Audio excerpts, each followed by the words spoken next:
the speaker is next in line. The constitution has various provisions to take it. Just let off Saitoti and then he trample upon the judicial and fair trial and human rights issues. Are you saying the office of the DP is not a critical office?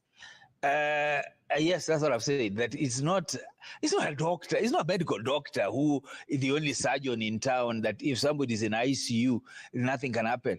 As a matter of fact, if they are not there to perform their functions, somebody else in the line can perform that function. So let us not try and imagine a crisis where there's none. Anybody who is trying to argue that we are in a crisis is in a political field, not necessarily a legal field.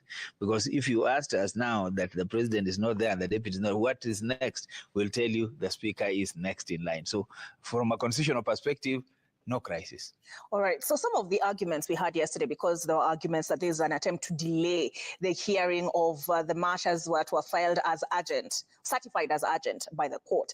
And that is 2 applications by the Attorney General, by the National Assembly, that the stay orders in place regarding Kithure Kindiki substantively, or rather being sworn in, need to be lifted. That's the application by the AG, by the National Assembly. And they're saying this should have been disposed of first. Not at all, not at all. In fact, they are wrong, because the moment you have a conservatory order, the court is saying, conserve what is, keep it as it is, as we hear whether or not there's a breach of the law. So that cannot be overridden by some other desire by some people to quickly swear in somebody. What is the hurry? What is the crisis for swearing in somebody who is already a cabinet? In fact, the problem is on the other side. Mm-hmm. The person they want to hurriedly swear has not resigned as a cabinet secretary.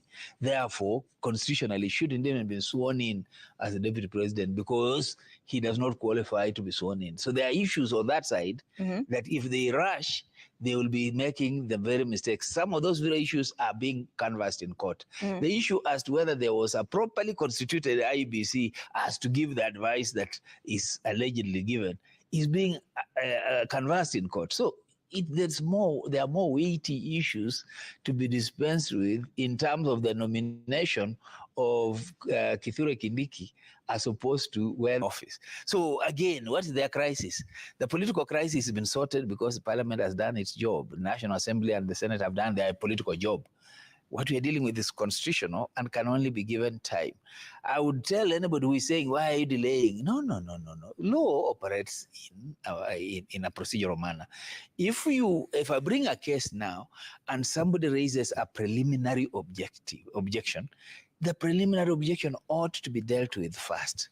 In this case, application for recusal is a preliminary matter that has to be decided by the very bench that you want to rush to make this other decision that you want them to make in terms of lifting the conservative orders.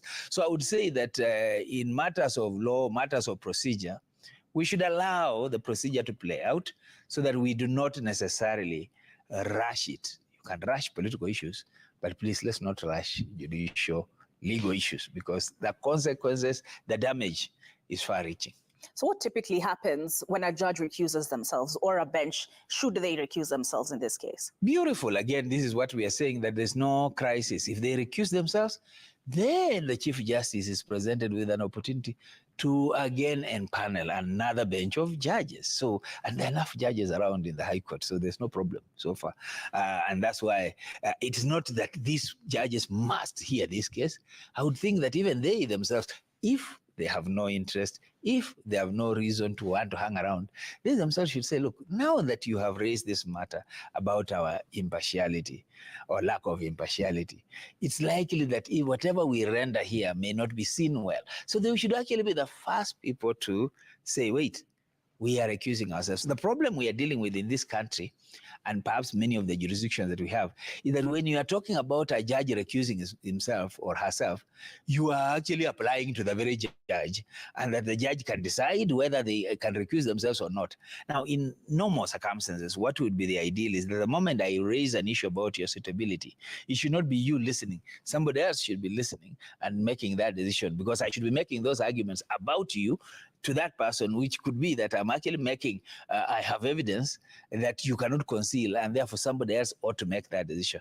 For now, we have a very clumsy situation where I have issues against you, and yet I'm putting to you and asking you to recuse yourself. That is a bit untidy. What is tidier is if, for example, a judge were to come and say, I have an interest in this matter, I would like to recuse myself. Would you, on the other side, argue that, wait a minute, don't? Because no. It would be like the moment the judge raises the issue, they would recuse themselves and would agree that we move on to the next level. So in other jurisdictions, is that a matter that is arbitrated, so to speak, by another party? And procedurally. So, and we see what the ideal issue is that increasingly there are rules of procedure that should allow that to happen. Is it really happening? And again, you saw the other day in the case of Justice Alito in the US Supreme Court, the issue was raised. And the questions again came up. They say, look, how do you then listen to this issue when it's all about you? Again, back to the US, there is need to make sure that these rules actually grow so that judges can also distance themselves when they are accused, because they should not be deciding and trying a matter in which they are the accused. Mm-hmm. Yeah. All right. So this is a highly politically charged matter. Will that, do you think, weigh into their decision?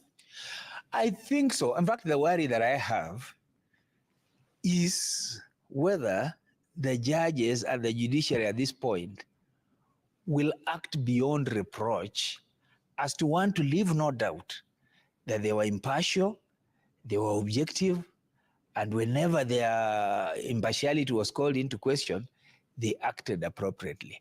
I would not entertain drama in a matter like this. These are not the only judges. And by the way, they are very smart judges. All of them. They are good judges. If you look at their history, they have made some very good decisions. I have nothing personal against them. My only issue is, here is a reputation about to be thrown, or some mud about to be thrown at you as a judge. If you have no interest in the matter, or if you have no opinion whatsoever, wouldn't it be your choice to say, wait a minute, now that you've raised this issue, I recuse myself?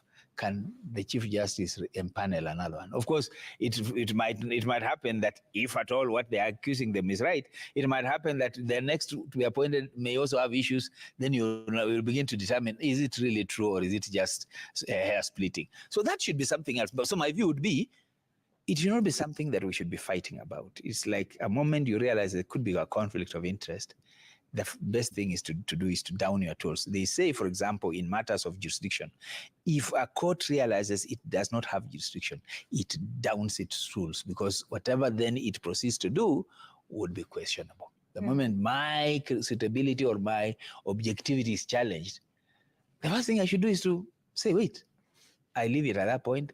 I don't agree, but I also don't want to give the impression that the decision I'm about to render is likely to be tainted. And that's what you want to do in terms of justice. All right. So that's why they say that you should be above Caesar's wife, reproach, above reproach. All right. So I'll be the devil's advocate right after this, because I want us to catch up with Seth Olale. Seth Olale, what is the situation at the Milimani Law Courts at present? And perhaps you can also recap for us what transpired in the morning on the consolidation of cases. Well, good afternoon, Olive. 4 minutes past 2:30 p.m., the scheduled time for the afternoon session, which will involve the hearing of a recusal application, or rather petition by Gachagua's lawyers. This particular hearing expected to be presided over by the 3-judge bench led by Justice Eric Ogola. And what we are seeing right now is a very packed courthouse. Of course, this being certified as urgent, and that is why this particular court is presiding over this particular matter. You asked about a recap of what happened in the morning. There was a total of 4 matters that were being consolidated. It was basically a procedural mention for 4 cases that have also been empaneled to this particular 3-judge bench, like I said, led by Justice Eric Ogola. We also have Anthony Mrima and, of course, Lady Justice Frida Mugambi. So it was matters including including Eddie Waiguru and Victor Ngatia versus the Senate and National Assembly. That was in the morning, and also another matter was that of Rigathi Gachagua versus Senate, National Assembly, and two others.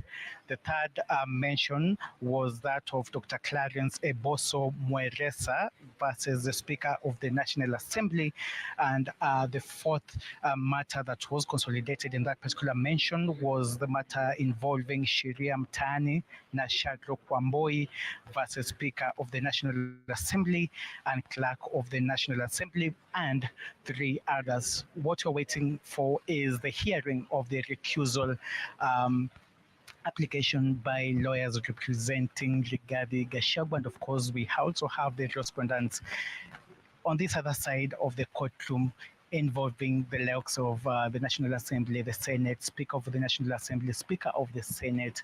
We also have the Attorney General and, of course, the interested parties in this particular case, including the Law Society of Kenya. We are still waiting for the judges to make their way. They stated 2:30 p.m.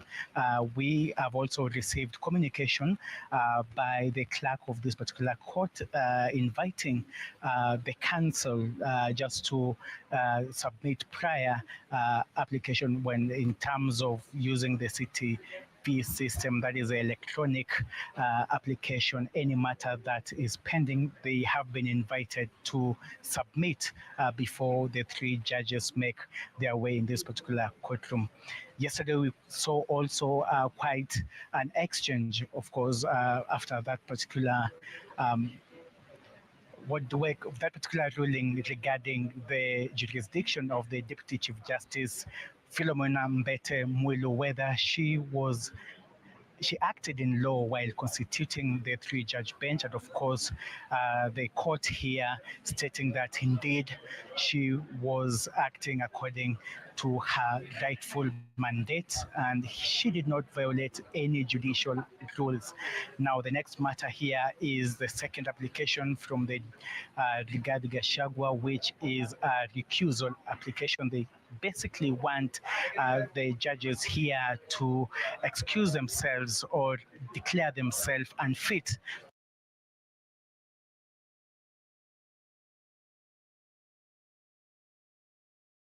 to excuse themselves or declare themselves unfit to preside over the impeachment proceedings against Rigathi Gachagua. That matter will be heard. We are yet to see the directions the court will give, how many minutes will be given to the petitioners, how many petitioners are going to unveil their case against the respondents, who include the Attorney General, the Senate, the National Assembly, and also remember that the President himself, His Excellency William Ruto, was also added as a fifth respondent in this case, and as well as Kithure Kindiki. On the other side, we had the likes of Law Society of Kenya being also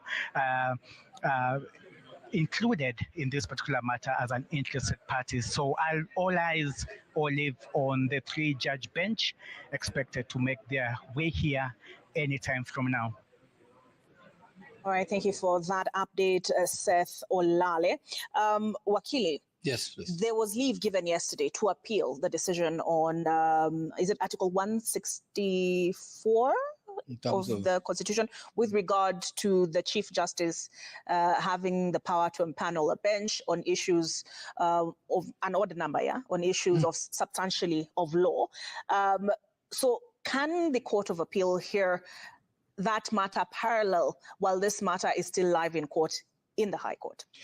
Yes, it can. The only thing that I would argue is the expediency. What do you want to appeal against? It can be consolidated in an appeal when you eventually have reason to go to Court of Appeal. So going to Court of Appeal on an application when you have a substantive petition before the court isn't the best use of court's time. So I would argue that you can argue that on another day. You still have that opportunity. But for purposes of making this process move on, I wouldn't think that that's something that you want to pursue. So I would think that the teams that have been asked that were aggrieved are not likely to go the appeal route.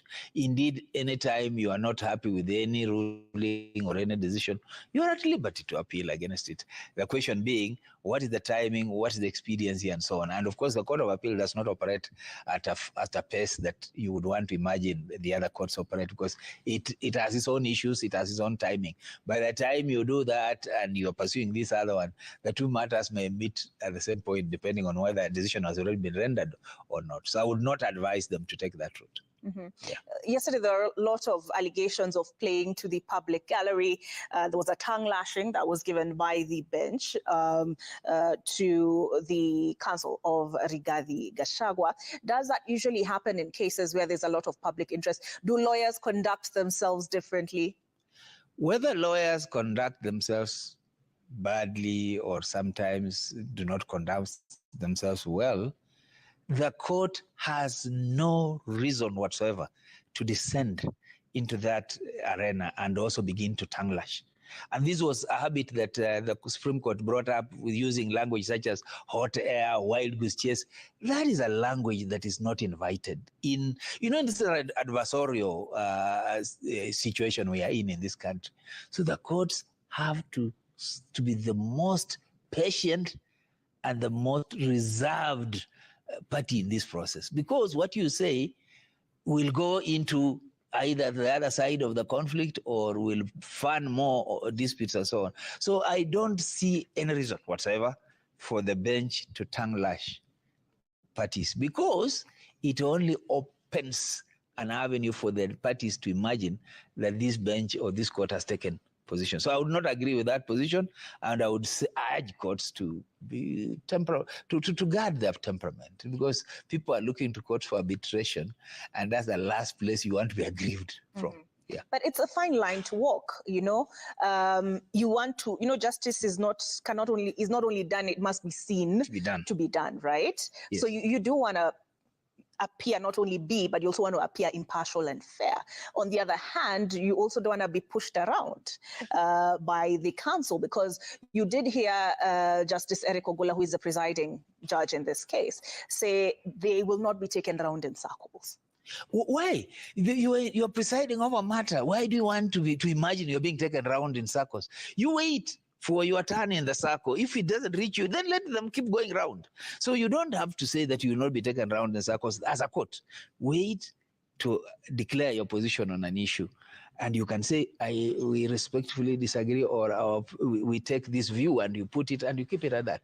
You would have said you disagree with them without saying you disagree, or without shouting, or without tongue lashing, or without inviting yourself to a dispute or to a quarrel. Because you see, if somebody is ready to howl at you and you're also howling back, what's the difference between the two of you? So I would keep on saying that for the courts, yes, they're human. Yes, they can be aggrieved, but they should be the last people to want to appear to be taking sides. You can disagree. You can, and you see, you have, the only thing is, this side has made their point, this side have made their point, you made a ruling and you sit there. If they don't agree with you, they have another recourse. You don't have to go in and tell this one. No. You render the opinion professionally so, and you leave the matter. Okay. Do not be part of the conflict. All right. So the people who are asking, how long will this process take? Are you telling them to buckle in? Buckle in. The wheels of justice, they turn slowly. They turn in their own time. This is not like the presidential petition that have timelines. 7 days you file and 14 days you and even that has been said not to be an adequate time to prosecute any matter before the Supreme Court. We all agree, but that's what the Constitution is, so we are stuck with it. This one has no time limits, and anybody who is in a hurry politically, you are already kicked the deputy president. So what are the hurry do you have? The rest is now a legal process. Parliamentary process. Please, that was good enough because you have control of the parliamentary process. But leave the legal process to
Good afternoon. Yes, we are now ready for the business of court this afternoon. We have two applications seeking the recusal of this bench from handling this matter. We have two such applications. One in consolidated petition 85565, and the other is consolidated petition 8552. I think because the responses are the same, we will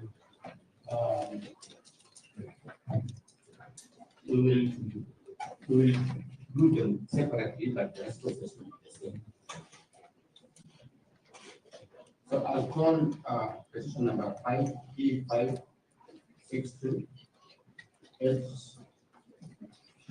SE regarding Gachagua as the Speaker of the National Assembly.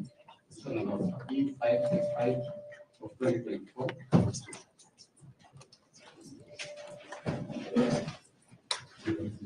May I request with the local commission if we could allocate so that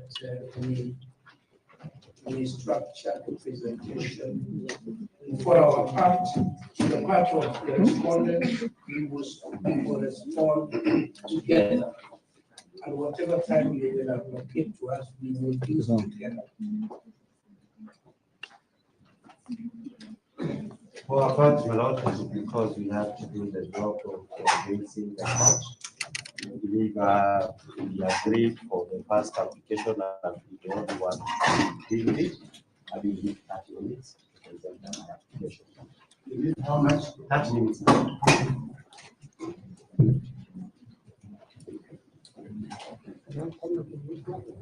My Lord, may I comment? Yes, my Lord, I say that's speaking for myself. I believe there are other people who speak for themselves. My Lord, with your kind permission, for record purposes, I wish to bring to the attention of the court that we shall no longer be acting for the sixth respondent in this matter. And to that effect, we have filed a notice to cease acting on account of the Supreme Court decision that determined that the president cannot be subject to civil proceedings. So in that regard, we will not be able to act contrary to an express court order, and we have therefore filed a notice to cease acting, and we ask the court to deem that to be a sufficient notice that the person named as the sixth respondent is now unrepresented in this proceedings. Thank you, Dr. Kamoto. However, we are not inclined to do anything this afternoon except the business of the two files before the court. After that, we can take corrections as may be necessary. Most of that. As far as time allocation is concerned, this is how we allocate time.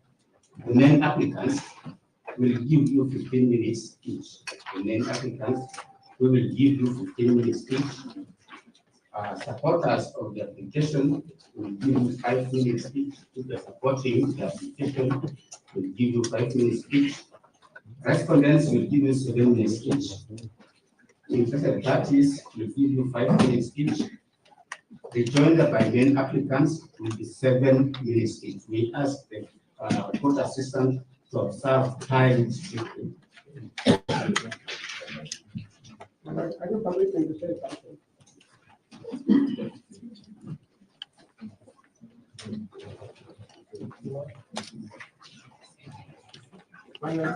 This is our first impeachment case since the beginning of the country. Impeachment cases are mixed up with all sorts of things like law, politics, security of the country, and etc. My very humble submission is that, so far as possible, let people say what they want to say. It's a healing process. And coming up with 5 minutes, 10 minutes, 7 minutes, my Lord, it does damage not only to ourselves, but to the entire nation. It is a nation we are concerned about, all of us. When chips are down, you know, just advocates take different positions when you have a matter before the court. But when you come to impeachment cases, we're all concerned about the safety of the state, the safety of the state. Let people say what they want to say. They should not be impeachment. That's my view. And may I thank you most respectfully. I have come into this matter on behalf of the people of Nigeria. We stand for the rule of law, the supremacy, and for preservation of the state of Kenya. Let people say what they want to say. Let us not come up with 5 minutes, 10 minutes, or 20 minutes, and so on. Thank you. My Lord, Your Ladyship, I appreciate the matter before this court is the accused of the judge.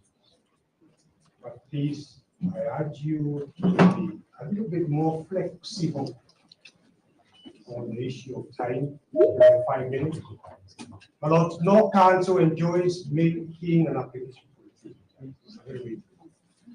Please allow us a little bit more flexibility.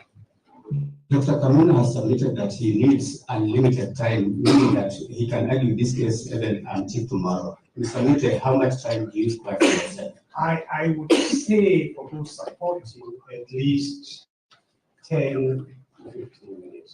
It's just relaxation. So that the issues are fully addressed.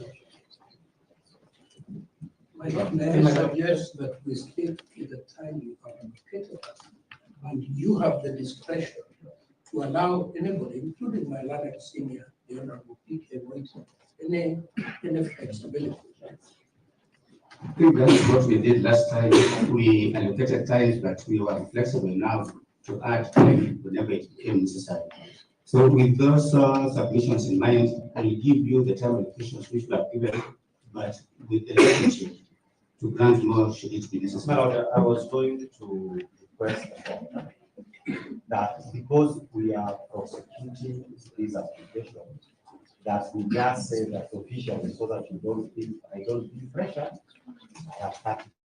This is a kind of case, my lord, that if you do not argue inevitably, this case will somehow have that. I don't want anybody to accuse me. I do not argue this or the other when I have an opportunity. 30 minutes will not bring heavens down. It is only 15 minutes to enable me to do the job, not for myself.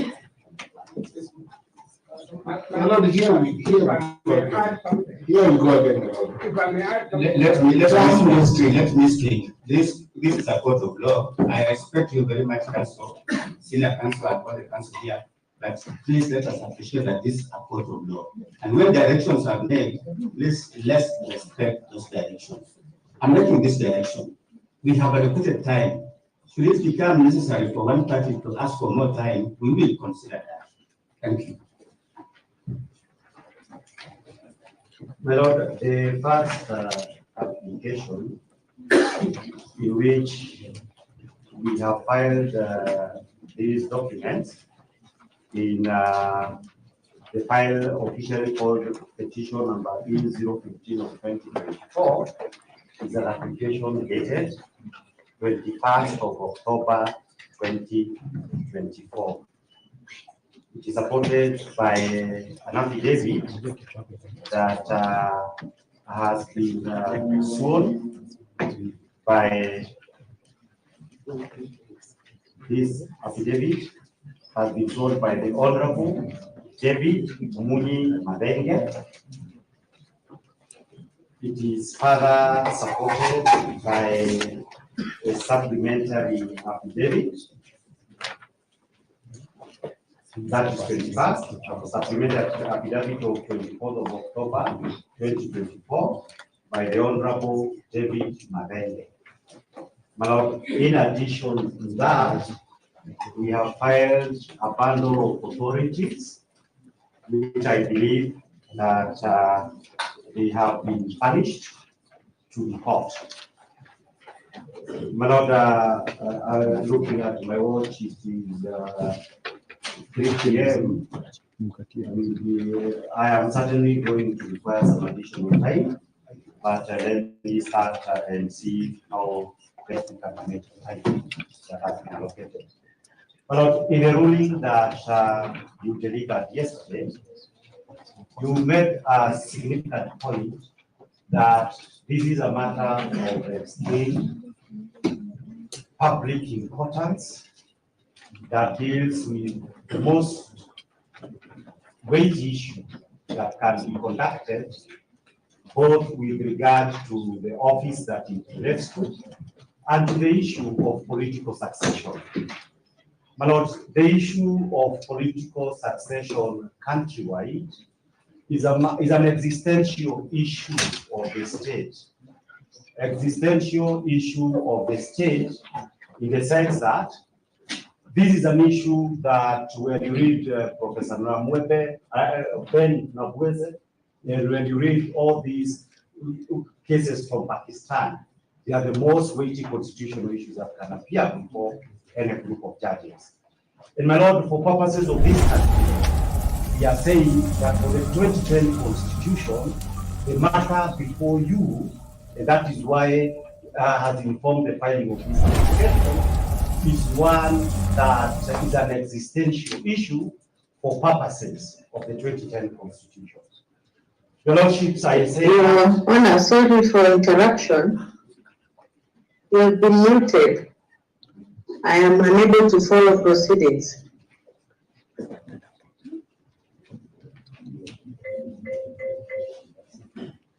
Okay. Now it's okay.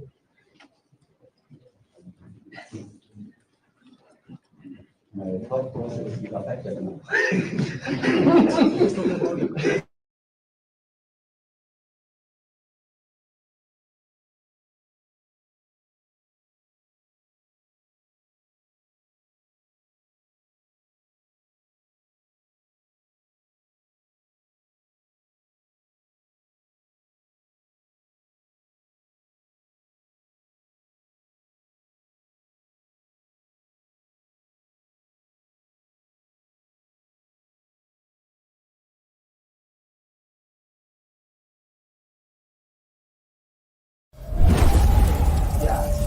Are aware of two provisions of the former constitution of Kenya. We used to have a section 23 of the Kenyan constitution, in which all executive powers were vested in the president. That position radically changed under the 2010 constitution. We used to have section 30 of the constitution, in which parliament meant the president and the legislature. But those positions changed. The change of those positions, which is the submissions that we are making, the impeachment proceedings would have the consequences, if it goes the way in which it has gone, of effectively bringing back to life sections 23 and sections 30 of the former constitution. Now, the second issue that I need to emphasize on the existential issues of the constitution is this. But from the standpoint of the constitution and to safeguard constitutionalism, there is these issues that is called security of tenure that certain offices enjoy, particularly with regard to the questions of removal. My lord, the two offices that enjoys the greatest tenure are the office of the president and the office of the deputy president. My lord, why is that the case? Because they are legally protected that to remove a president or a deputy president, you need impeachment. They are also secured by the electoral process, that those two people, to get to those offices, they must be voted into those offices by the people. But the significance of this is this. Every other holder of the offices, from constitutional office holders to judges and everybody else, doesn't enjoy political tenure.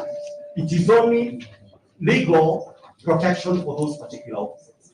So that, my lord, the point is this, that the true weight of this matter is this. If it were to turn out that an office that enjoys the greatest protection, like the office of the deputy president, can be called, the removal can happen as we are alleging it happened in this case. My lord, the whole scheme of constitutional tenure and protection that is necessary to protect our democracy would effectively be null and void. This would mean if you have numbers, you do not like the speaker of the day, you can get him out. Numbers in a democracy, and that is why you write the constitutions, numbers must be controlled by law. If we reach a position where numbers cease to be controlled by the law, my lord, that would effectively have negated all the constitutional gains that this country has made. My lord, having made that point of the nature of the issues that you are dealing with, let me come to the issues before you. My lord, the petitioners, or in those cases, in those affidavits, in the applications, are saying a fairly simple issue. They are saying that as a result of events that occurred in Kirinyaga, that are partly the subject of the yesterday's decision that was made, and as a result of other matters that is the subject of the supplementary affidavit, the petitioners feel, and the petitioners are of the strong opinion, that a case of this magnitude is not the kind of case that should be decided by a bench in which they do not enjoy full confidence in. My Lord, the basis of that, since this is highlighting, would be four. My Lord, on the first issue is that the petitioners, and in the applications that they did, and is a subject of overruling, they pointed out certain issues that brought into question the issues of the transparency, the proper accountability for purposes of the handling of that particular file. The affidavit is there. And then according to the petitioner, that brought into them some doubts, the manner in which the handling was done, as to the impartiality of this particular bench. The petitioners goes on to issues number 2. They say that whereas they put in an affidavit setting out the reasons why there was a problem in the manner in which those issues were done, the respondents did not respond to challenge those particular set of facts. But my lords, the petitioners are saying that now that the respondents did not challenge their set of facts, the contrary issue that happened is this, that in the ruling that was read yesterday, we got a copy 30 minutes ago, there was a section that was called Other Issues. In the section that was called Other Issues, the petitioners are saying that this court answered factual and evidential issues that relates to that application. And the consequences of that is that although they had been agreed to them, that would amount to this court entering the arena of conflict between the parties, the petitioners and the respondents. And my lord, the old principle applies that a judge, one cannot be a judge of his own cause, and in any matter that they are dealing with, it should be a matter that they are absolutely neutral as far as the facts and the evidence are concerned. But in our African societies, I talked to my parents, I talked to Mr. Uganda, he said his community had the same set of issues. According to my community that I came from, in any those cases that used to be done traditionally, the first thing that would arise was this, and Article 159 says we respect our customs. It was to us, those who will be able to determine this case, are all the parties satisfied with this group of wazes that will be deciding the case? If any of the parties say the community does not do that, I don't know about yours. I say mine is I don't know. Uganda will talk for himself. But let me have some peace. I think he wants to destroy my kingdom. But the point I was saying, I can be happy. Uganda can defend himself. But the Lord I'm saying that is for my community, that issue would arise. Does any of you have a problem with any of these wazes who will decide the issue? My Lord, if the issue arose that a party says they don't want that wazee to be there or that other one, invariably, and this is communal justice, that person would pull out and get a mzee, another mzee that everybody feels comfortable with. So that, my Lord, and I've appeared with you, I respect all of you absolutely. The petitioners are saying the circumstances of this matter is that we are unable to enjoy that confidence.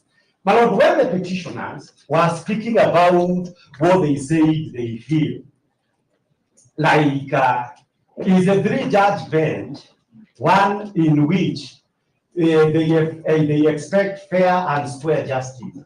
That was the terminology in the case of Gerongori that we have attached on our submissions.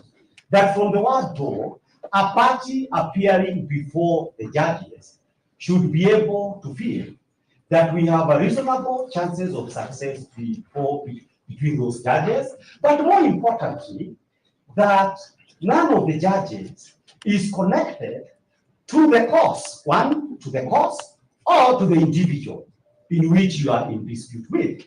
My Lord, why is that important? That, my Lord, is important because since Saturday of this week, in fact, up to yesterday, the petitioner says they have been treated to a situation, and a lot of those information people have sent it to my phone because they have seen me on television.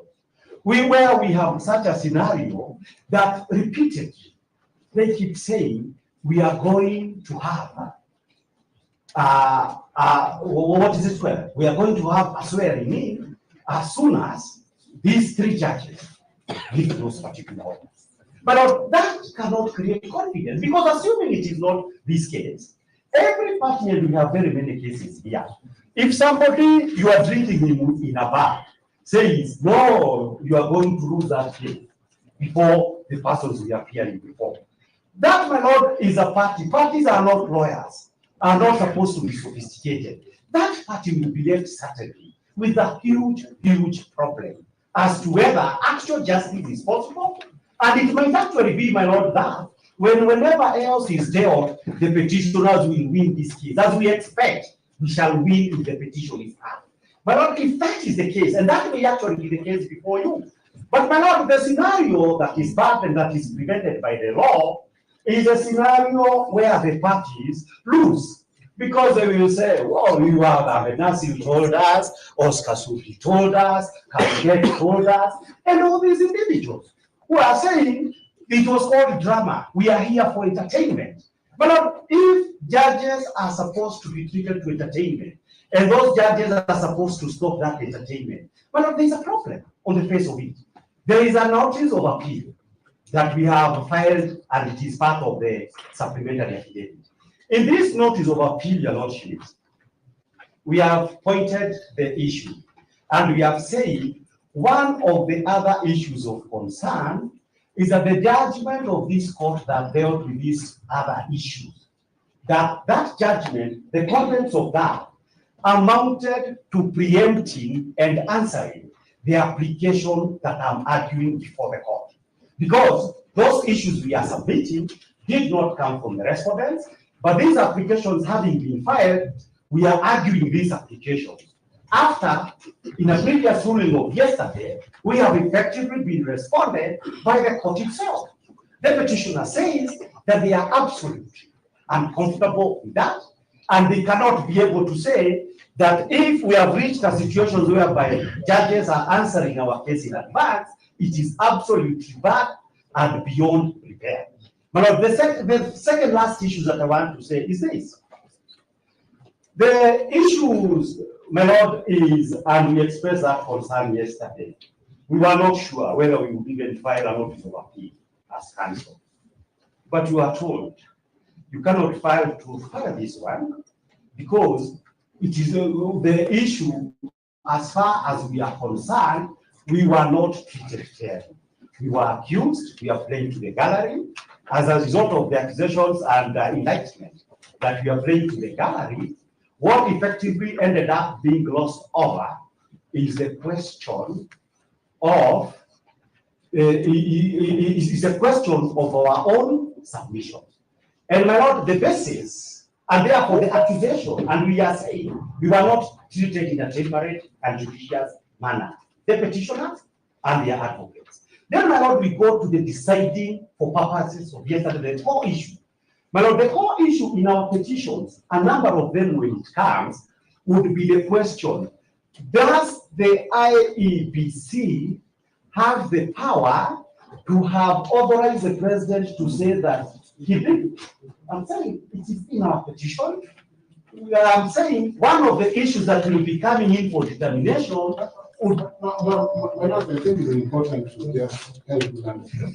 We are not having the substantive application. It's a recusal. Let him speak. My Lord, I'm aware. Let him hear the issue and the answers.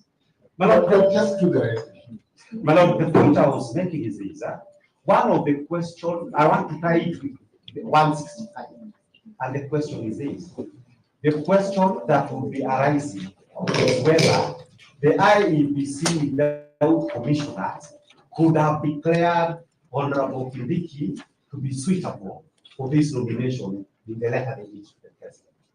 But that particular issue is significant because the petitioners are saying that this court, having effectively read Article 165(4) in a manner that amounts to amendment of Article 165(4), they perceive the real danger that when a more important question arises, the same logic would be applied against them. And they are saying, this being a very serious legal issues, the bench cannot decide that for purposes of the issues actually in contention, that the people can be oblivious of such an issue. I need like 2 or 3 minutes. My Lord, having said that, therefore, it is our submission. And as our honorable has said, nobody extracts any joy with this kind of an application because judges are legal friends. But my Lord, the point that we also want to add for purposes of this application, and this is contained, I believe, in the affidavit of my clients, is of course to point out to the issue. But the Honorable the Deputy President, regarding Gachagua, by a letter dated 23rd of October 2024, did file a complaint against all your lordships, and this complaint was acknowledged by the Judicial Service Commission that it has been received. Then there is an issue that required disclosure. According to the petitioners, I wasn't even aware of this, I saw it today. According to the petitioners, is that there is a very close relationship between one of your lordships, the Honorable Judge Mrima, and the Speaker of the National Assembly, who is the Speaker of the Senate, who is a member of VIA. That close relationship, according to the petitioners, is one that ought to have been disclosed so that parties could be able to make up their mind. Is that are you comfortable? And we do that every day. I've actually not proceeded in a number of matters for some of the judges who are my classmates, say, keep with this, you are close to a person. Are you comfortable? That question ought to have been raised. That issue was not raised, and as a result of that issues not having been raised and now having come to public notice, the petitioners are of the view that it would not be proper to be able to proceed in this matter. Now, in conclusion, what I would like to add. Before my learned friend concludes, I want you to be honest. Could he please, to assist us to set out the nature of that relationship and where it is expounded in the academic? Well, I know that I thought that can actually come during the response, as I say. No. The duty, the burden of establishing facts is on the person leading the facts. So we want to know that relationship so that we can respond to it. Yes, my Lord. I have no problem whatsoever. There is a written affidavit. My Lord, in paragraph 6 of the supplementary affidavit, it reads as follows: whereas I was not aware about the relationship between the Honorable Justice Mrima, who is among the 3 judges handling this matter, and the 4th respondent, that is Hindi, it has been brought to my attention that the Honorable Judge and the 4th respondent, Speaker of the Senate, are very close friends, as demonstrated as here under. 1, the respondent attended the wedding ceremony of the judge and he took a photograph with him. In a post on social media, he indicated. I thought I should finish. May I say something?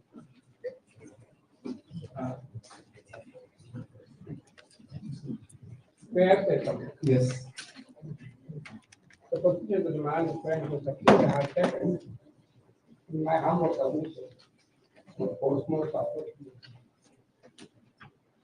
We are not here to destroy profession. Disclosing some of the details will not be the right thing. I think one thing make a reference in a practical manner, which the lordship will be able to appreciate of what is going on. I would especially say to you that this is an area where we have also to protect the judiciary and the judges and the managers and the judicial officers. I'm not very sure that we should have an in-depth account of what really is going on. Thank you, Dr. Camino. Let me explain that, my Lord. There is a new affidavit that has just come online that contains some of these allegations. It wasn't there before.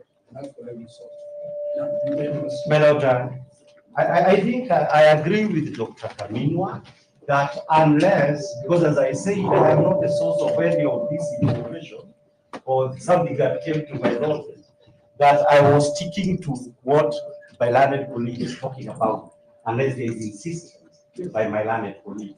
My Lord, I do not see the value of that insistence and follow Dr. Camino's position. It is stated in the affidavit. I will not say anything more on that. The respondents can say we can have a rejoinder when the issue arises. My Lord, and the problem with these issues of somebody not continuing what they are saying is that you keep forgetting the last point. The last point, my Lord, I think that I was making is this. That at the heart of an application for recusal, the authority speaks themselves, the one we have cited, I may not have time to go through them, is these issues that are considered very important. Number one would be whether, on the basis of the accusation and apprehension, second, would one party feel that their right to fair trial before an independent, impartial, and fair tribunal be upheld? The petitioners on that order say their right under Article 50 to fair hearing, which is absolute, would not be possible in the circumstances of this case. Number two, there is a question of the right to protection of law under our Constitution. That right to protection of law requires that for it to be protected, there must not be any doubt that that protection would be availed if it is deserved in accordance with the law. The petitioners again say they have reasons to believe, as a result of all matters taken into account, that their rights under Article 27 are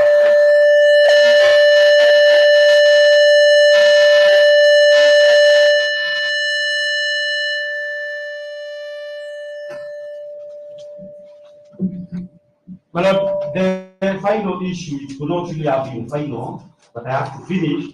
Well, the final issue that is critically important for this issue is the old notion, the old principle that justice must not only be done, but must actually be seen to be done.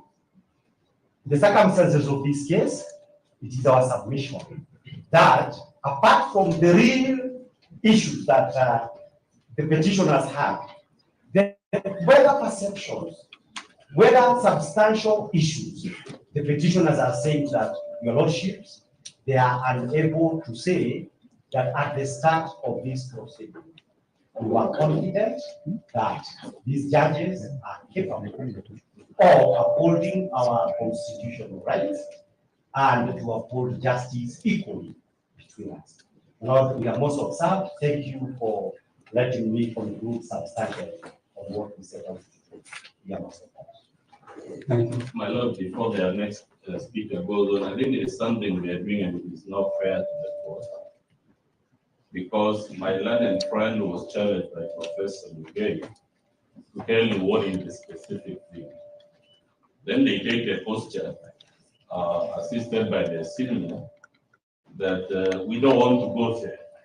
You cannot eat your cake. The reason they don't want to go there, my Lord, is because it is frivolous. Now, the misfortune we have is this. The world is watching these proceedings. They said we don't want to go there. and the typical person watching him, there is something very serious about the integrity of the court that they have raised. When, as a matter of fact, going by the list here began is that the judge attended the wedding. The judge went to a restaurant. In one of the applications, they said the judge went to some law school. Clearly, we are being unfair to the court. We want to paint a picture, hiding that we don't want to go there, so that the world will be left with the impression that there is something terrible about this bench.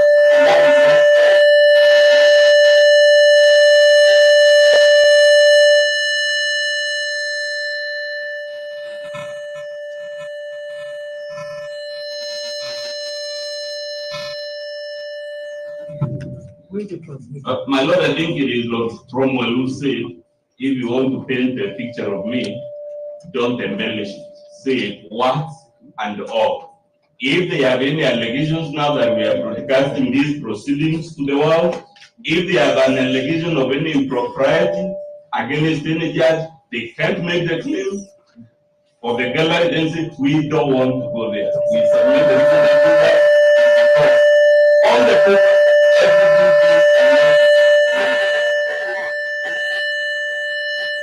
Whose machine is There's something wrong somewhere. What happened? I'm editing. I'm going to go here. Yeah, you can. There's something going on that's wrong. That is the gallery. Not this one. It's the gallery. There must be something wrong with the gallery. So My lord, it's may I address my land friend? Just a minute, just a May I minute. make a comment on what the man? No, just a minute, please. If you are using a gadget and your gadget could be causing this noise, please just set it properly. May I make a comment, my lord? May I remind my land friend very, very respectfully. It is our duty to protect the They are not protecting the court, they are telling the whole world that this court is improper, it is improper. They can have it both ways. May I say what I want to say? When they apply for recusal, they have the honor of, you don't apply for recusal. I think the proper way, Dr. Kamima, let parties submit according to the directions which we gave. And according, again, there is an application supported by affidavit.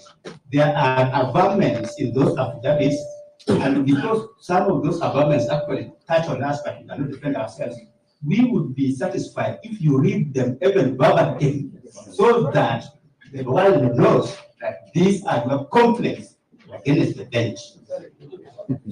I don't know, say something. As your lordship is aware, at times when we're in a court, in open court. Okay, Dr. Kamima, please say what you want to say. Yeah, you will say to a judge or judges that I have information that I would like to show clearly that you cannot clear this matter. Can we go to the temple so that I can discuss that? I'm not asking them to go to the temple.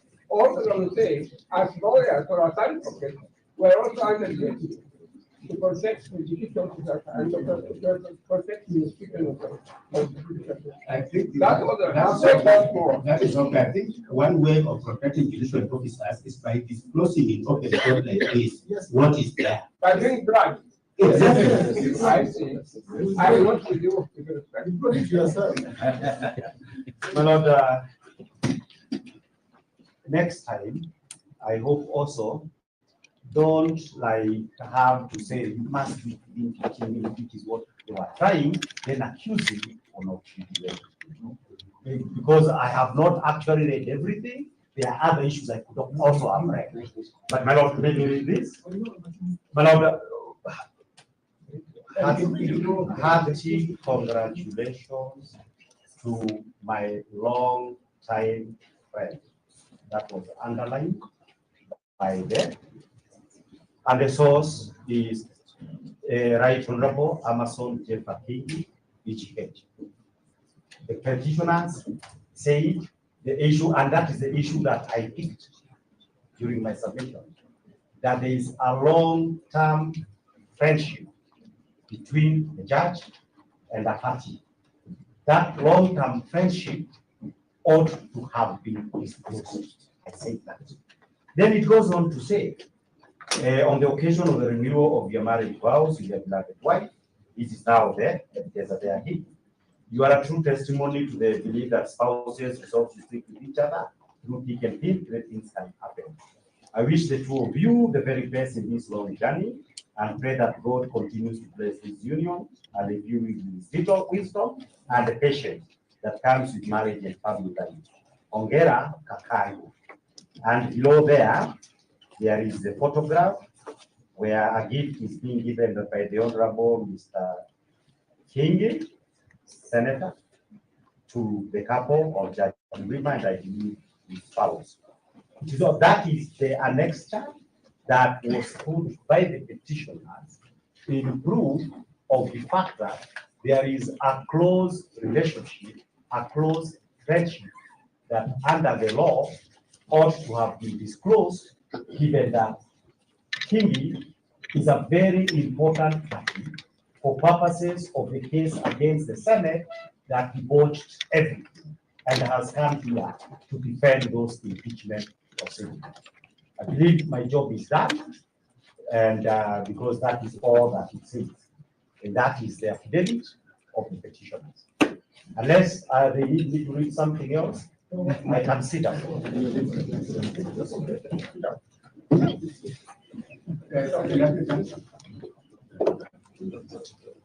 Basically, my words, you are not applying. Yes, It's not in the same time. I am in 509. Where we have the application. 509 is in part 1. Yes, okay, one.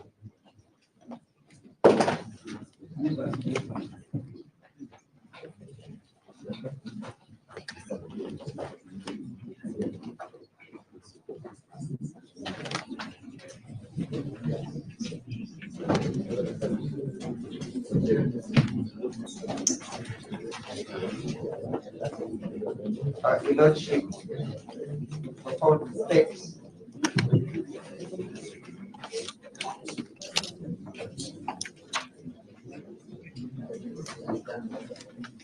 Permit me, Your Lordship, to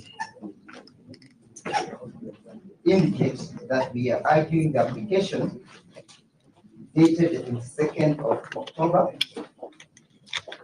with the further affidavit, Your Lordship, having been filed this afternoon through the court's email.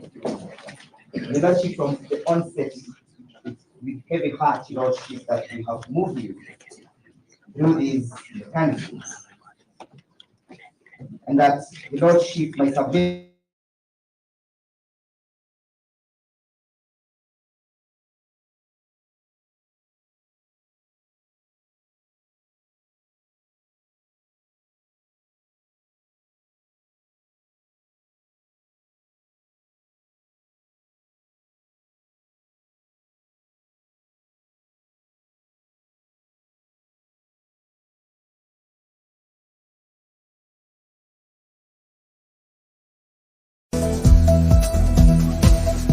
in my submission to Lordship, I was heavily relied on the fact of hearing the 22nd of October.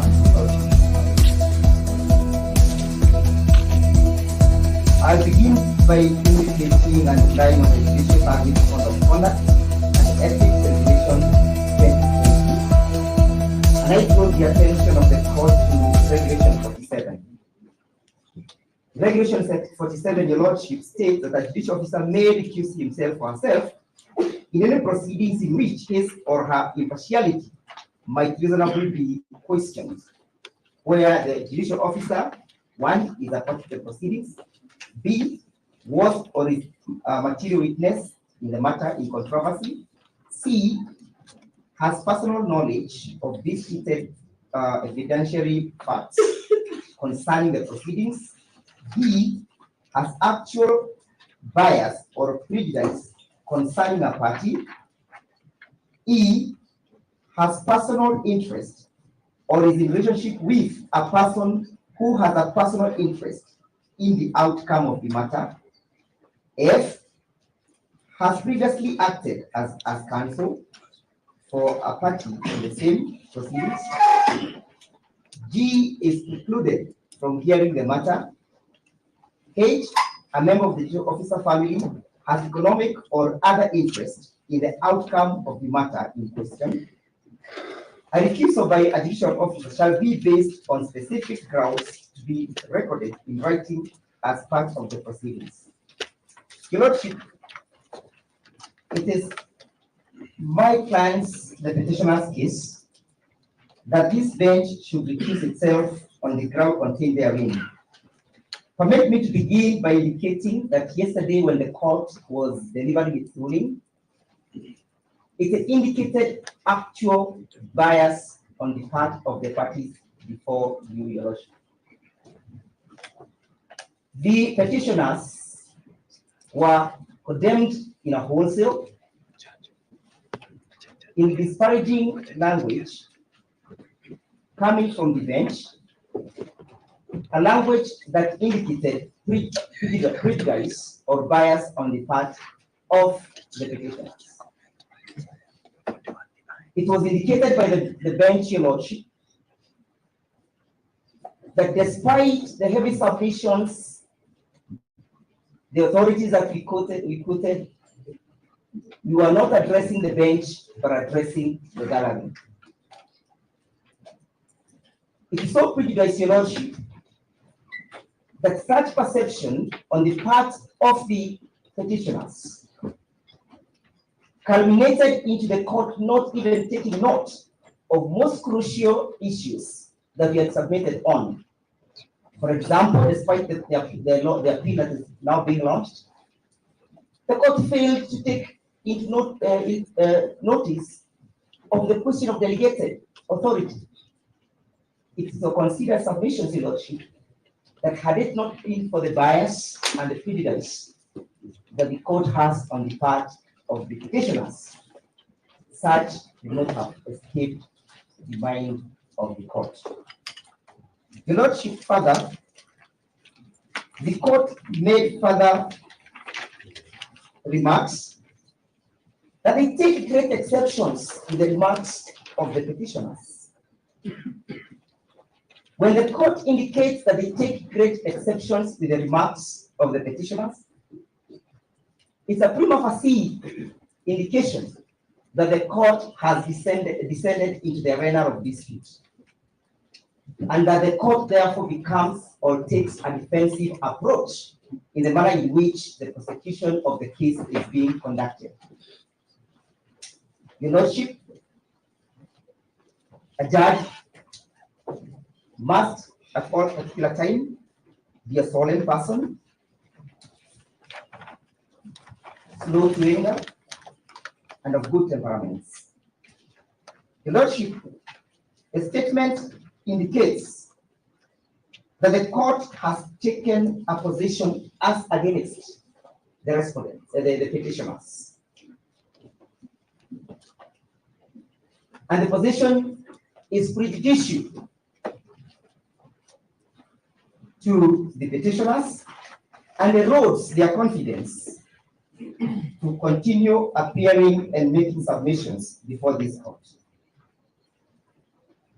It was the observation of this honorable court, Your Lordships, that my client indicates that the court made further findings that the petitioners were not pursuing the urgency of their applications. What a reasonable man, a bystander, a fair-minded person, listening to these statements, internalizing them, will come to a conclusion that the court has taken a hard position on or against the petitioners. The test of a fair-minded person, Your Lordship. My Lord, we really to intervene that my colleague Edie is at the time for it to say that. Let him tell you how, yes, the ruling you issued will be a basis for an application that was filed long before that ruling. Your Lordship, if you may be patient, you have his chance to bite the cherry and respond in that manner he so thinks that he should. Your Lordship, the application has also indicated that Justice E. Ogola is closely associated with his spouse, who serves in the Water Kenya Towers Agency. The averments of our clients, Your Lordship, is that this is a matter that ought to have been disclosed at the inception of the proceedings. Let me get you right. You mean the judge is closely associated with what? That is not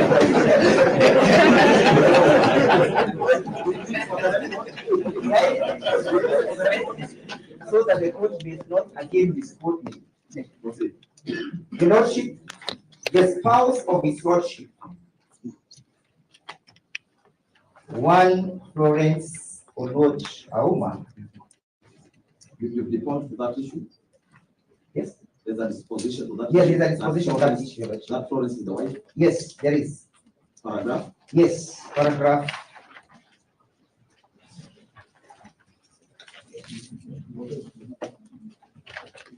Paragraph 13 of the supporting affidavit,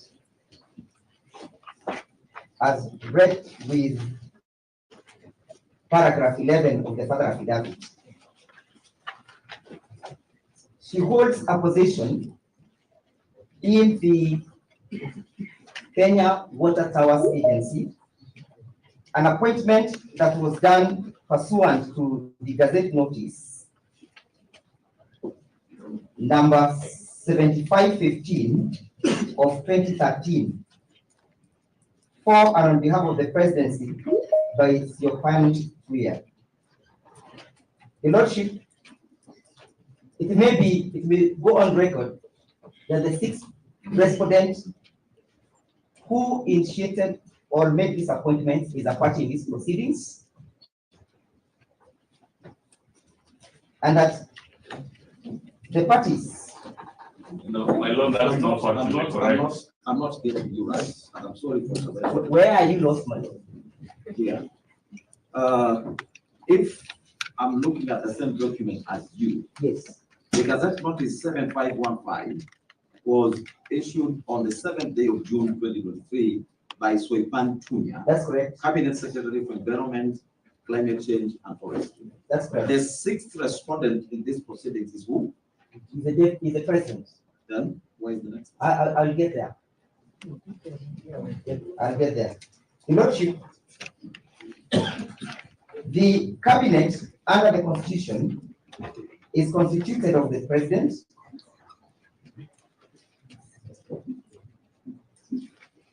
and the cabinet secretaries appointed thereafter, and the deputy president of the Republic of Kenya. That's your Pan Tuya is an agent of the presidency. Your Lordship, one of the issues that was before the impeachment was that the deputy president, the petitioner herein, indicated that Kenya is a shareholding country. There are shareholding agreements before you, and that positions either in parastatals or corporations want to be shared in accordance with that share agreement. That is the reason why his client got impeached. That is not given an opportunity to ask my yes, you'll be given an opportunity to respond. Even if you are eating, Mr. Yamon, take your call. Your Lordship,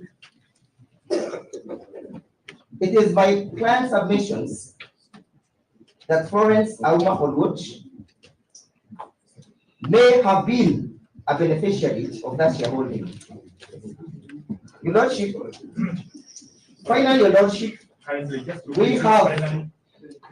Just a minute, it is extremely unfair and unjust, especially for an advocate to mislead or what you're saying to play to the gallery. Can you read paragraph 12 of the affidavit? So that it does, no. Yes. Let's hear it from him, where he says that the Senate board is chaired by the president, who has So can you kindly do it properly so that you don't try I'm to sorry, hide? I'm not under examination. Hold on. Hold on. Your Honor, The truth your is, ladyship and my lords, they will have time, as you say, to respond and say all these things. If he's saying nonsense, they'll stand up and say so. But this constant interruption is intended to derail this hearing. Let them respond when the time comes. Yes. And we have all the condescending nature of the respondents. Everybody here has been instructed by a client either to speak sense or nonsense. So that being the case, the condescending attitude is completely objectionable, and everybody should take their seat and use their time with sense. If sense can only come from them, they do it during their time. Thank you very much. Can I finish what I'm saying? May I be protected to add my application and the respondent be granted opportunity to respond? Finish what I was saying. You will have your time. I know I will have to my respond. time, but please, this is the application being presented. Let's not have a few It has been served upon you. I'm not accepting. Just one thing. Your Honor, if I'm allowed to just say something. Applicants finish their case and then people will respond. Because this interjections is just going to affect the conduct of the proceedings. It's very unfair. Let everybody have a chance. Each person has 10 minutes, others have 5 minutes. Let them utilize their time. But these objections in between is unfair and it's affecting the flow. Come to court and say that. This is what I want to say.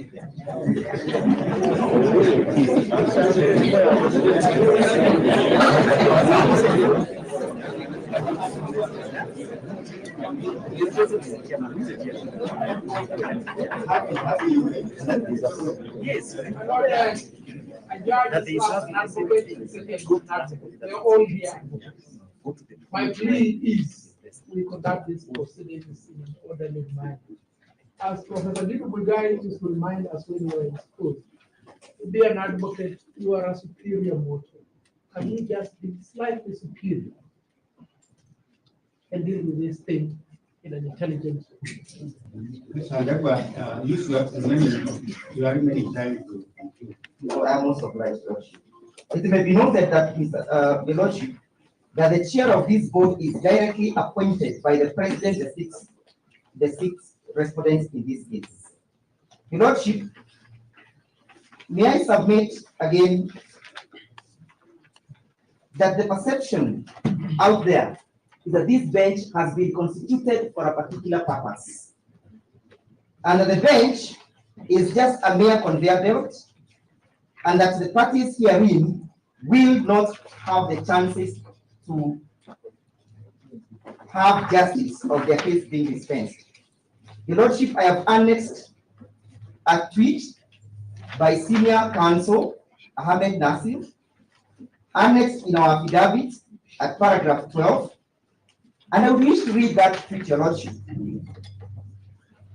Ahmed Nasir, Your Lordship, is a senior member of this bar, a senior counsel, and Your Lordship, here it goes. The conservatory orders will be discharged by the 3-judge bench, latest by next week, if not by Friday. Even as we approach you, Your Lordship, the perception out there is that this bench is part of the conspiracy. Ahmed Nasir is not the law. Your Lordship. He speaks not to the law. Ahmed Nasir has not shown an affidavit. He's not a witness, my lord. How does Ahmed Nasir, and we have 64 senior counsel, how does Ahmed Nasir, how can his tweet inform submission before this court? May I answer that, Your Lordship, to the good professor, that we are speaking about perception. The standard of a bystander, the reasonable man, a fair-minded man in the status and the character of a senior counsel, Ahmed Nasir says, and the president's lawyer says, we cannot receive justice. That is the standard. That's that this court will quash. Mr. Ochienda, you have your time to respond. No, but the point is, he then speaks in your favor. Pick that line. You will not teach me how to submit. You will pick the line that you wish. For me, I am saying, Your Lordship, that the perception out there is that this bench has been constituted as a conveyor belt. Finally, Your Lordship, this court will remember that on the 16th of October, we moved the court for a mention on the 18th. The court declined to grant that mention and slated our file to be mentioned on the 29th of October. But when they were moved by parties in these proceedings, the court was generous and gracious enough even to sit on a weekend, to sit on a Saturday. Noting that we were before you, you slated our matter for the 29th, and never saw the urgency. Your Lordship, how can a fair bystander be convinced that this court will dispense with substantive justice? How can it be said that this court is impartial? Your Lordship, the question of a spouse being linked to a judge, as indicated by Rules 47, is of paramount importance and something that cannot be ignored. Why did the court disclose to us? Why did the court conceal? If the court can conceal such kind of apparent evidence, what else is it capable of concealing? Your Lordship, permit me to indicate that in our affidavit that would wish to expunge paragraph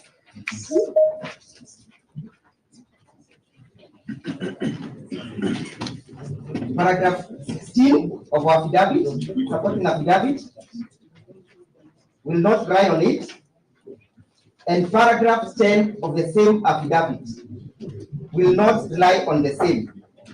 But the standard, Your Lordship, is that of a bystander.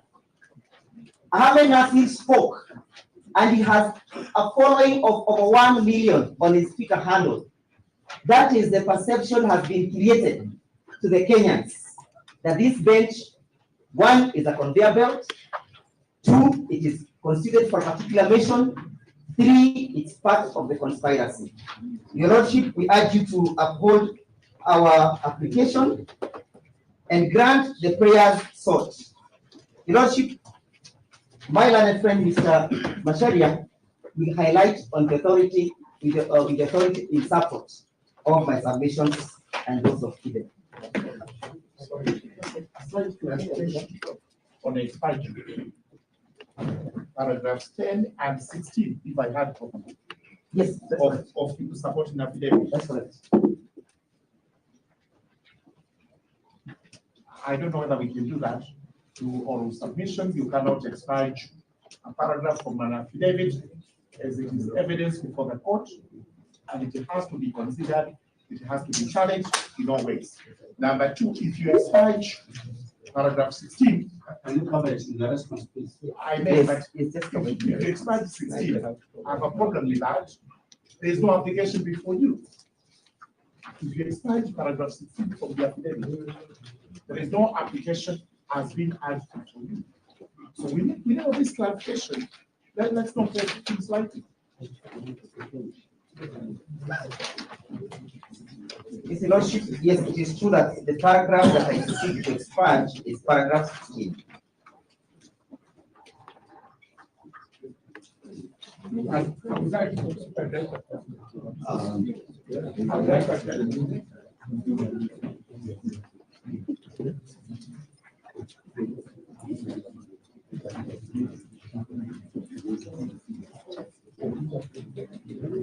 Paragraph 16 of this affidavit, my view.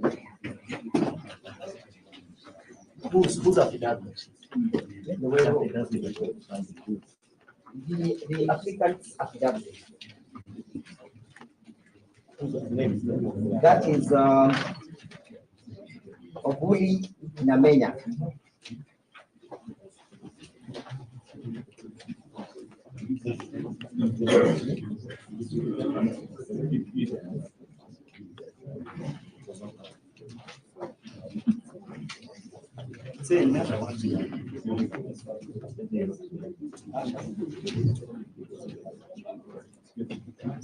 Melon, permit me the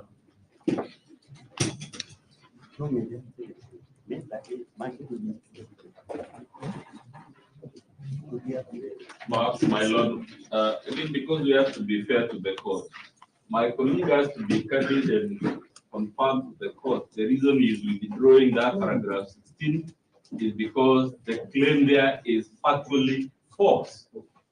Because he can't just withdraw and leave the world thinking I it. haven't seen that paragraph. Can you read it? The paragraph 1.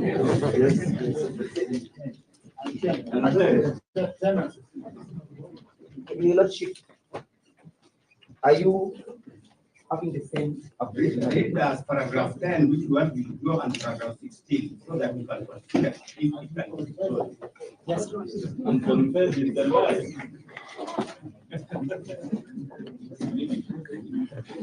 We give Mr. Demo my notes, Yes, yes. Let me read those paragraphs here, so that we can sit down. No, I agree. I'm just saying, protect him from these tutorials that he's getting from this.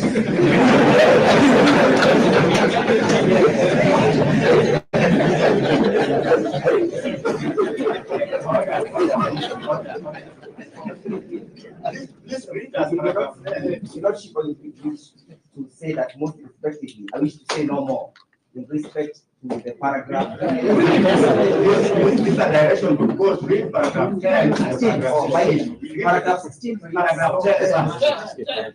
May I have some peace, Your Lordship? How many people are in conduct of this trial, Your Lordship? Listen. Who is in conduct? Listen.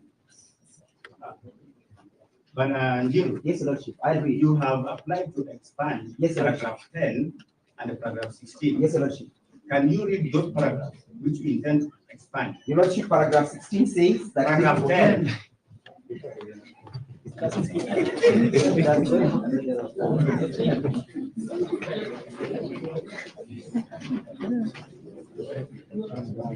And Your Lordship, may I take note that these paragraphs have been expanded? One, we have not expanded those paragraphs.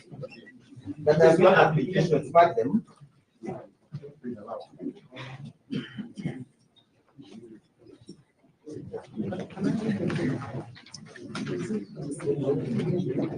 The petitioners have credible information that Honorable Mrima is a close associate to the proposed deputy president, one Mr. Kidore Kindiki, and that the said judge failed, refused, or neglected to disclose those facts to the parties at the inception.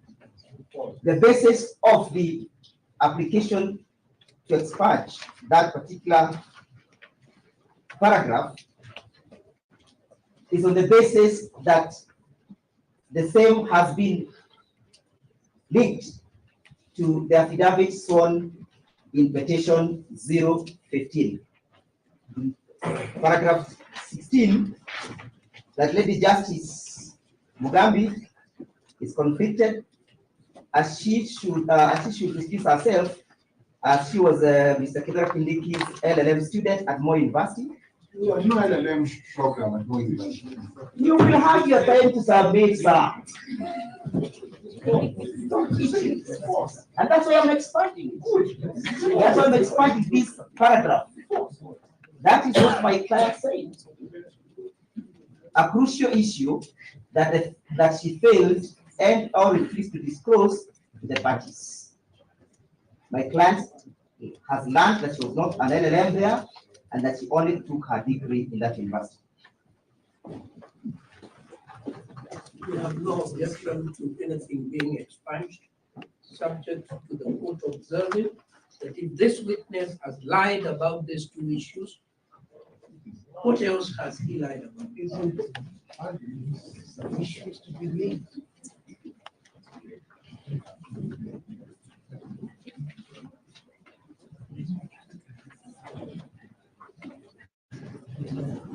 In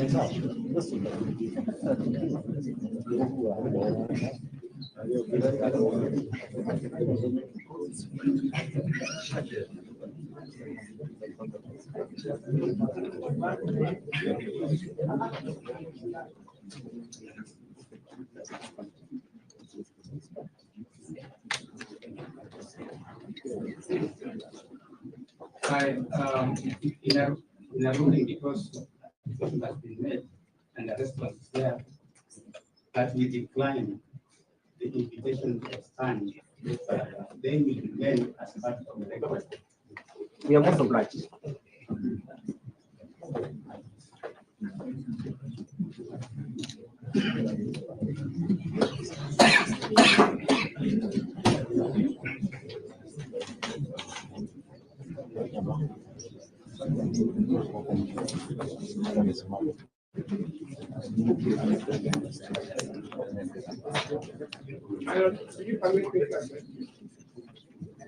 Dr. Kamala, we would appreciate if you want to address us in the course of the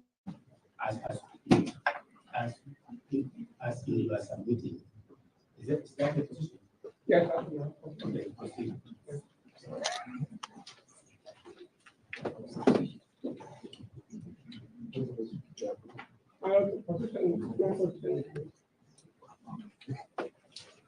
Is that if it is not practice? Are you supporting the motion? I'm supporting my land friends. Complaint is going to outline fairly. You need to go. Yes.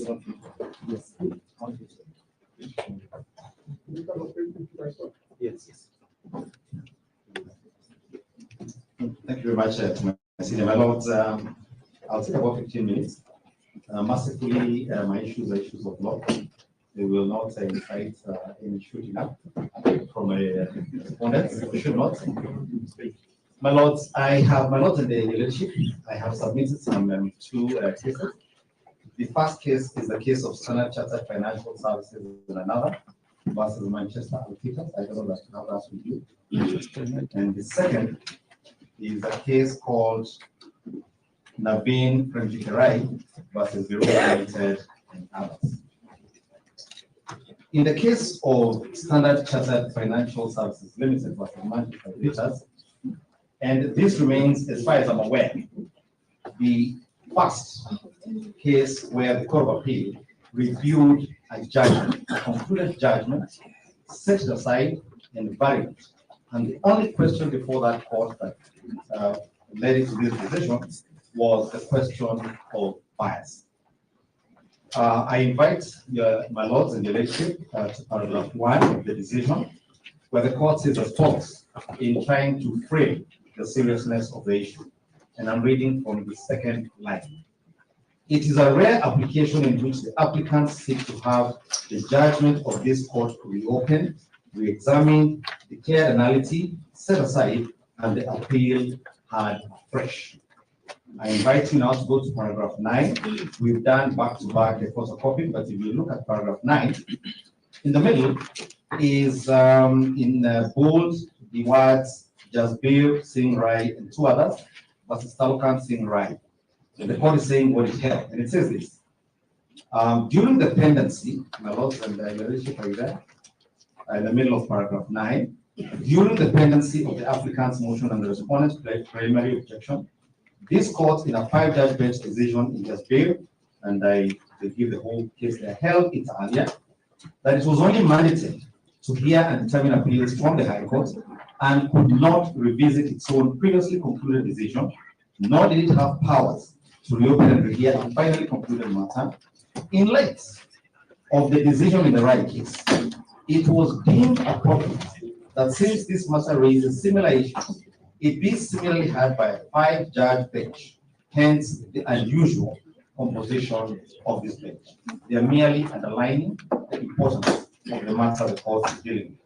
Permit me now, your leadership and my lords, to invite you to paragraph 63, where the question that vexes you this afternoon is dealt with. At paragraph 63, they deal with a case which we've also supplied the court and my friends with, which is a well-known case of Senator Agostino Pinochet. But at paragraph 63, this is what they say. Bias, whether it is perceived or actual, undermines the public confidence in a judicial officer's ability to dispense justice. They then cite a caption by Lord Jock in R versus Gao. Justice must be rooted in confidence, and confidence is destroyed when right-minded people, the right-minded people that Mr. Lego was talking about, go away thinking the judge was biased.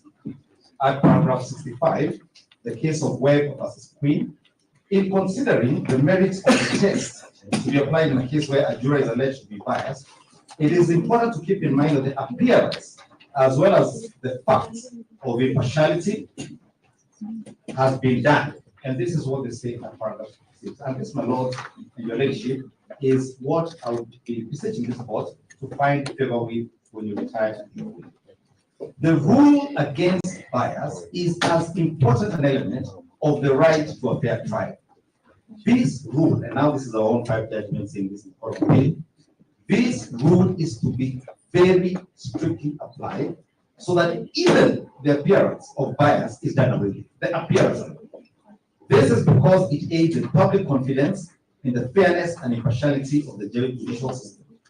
In view of the jurisprudential importance and uniqueness of this application, they then cite a case called R versus Sussex.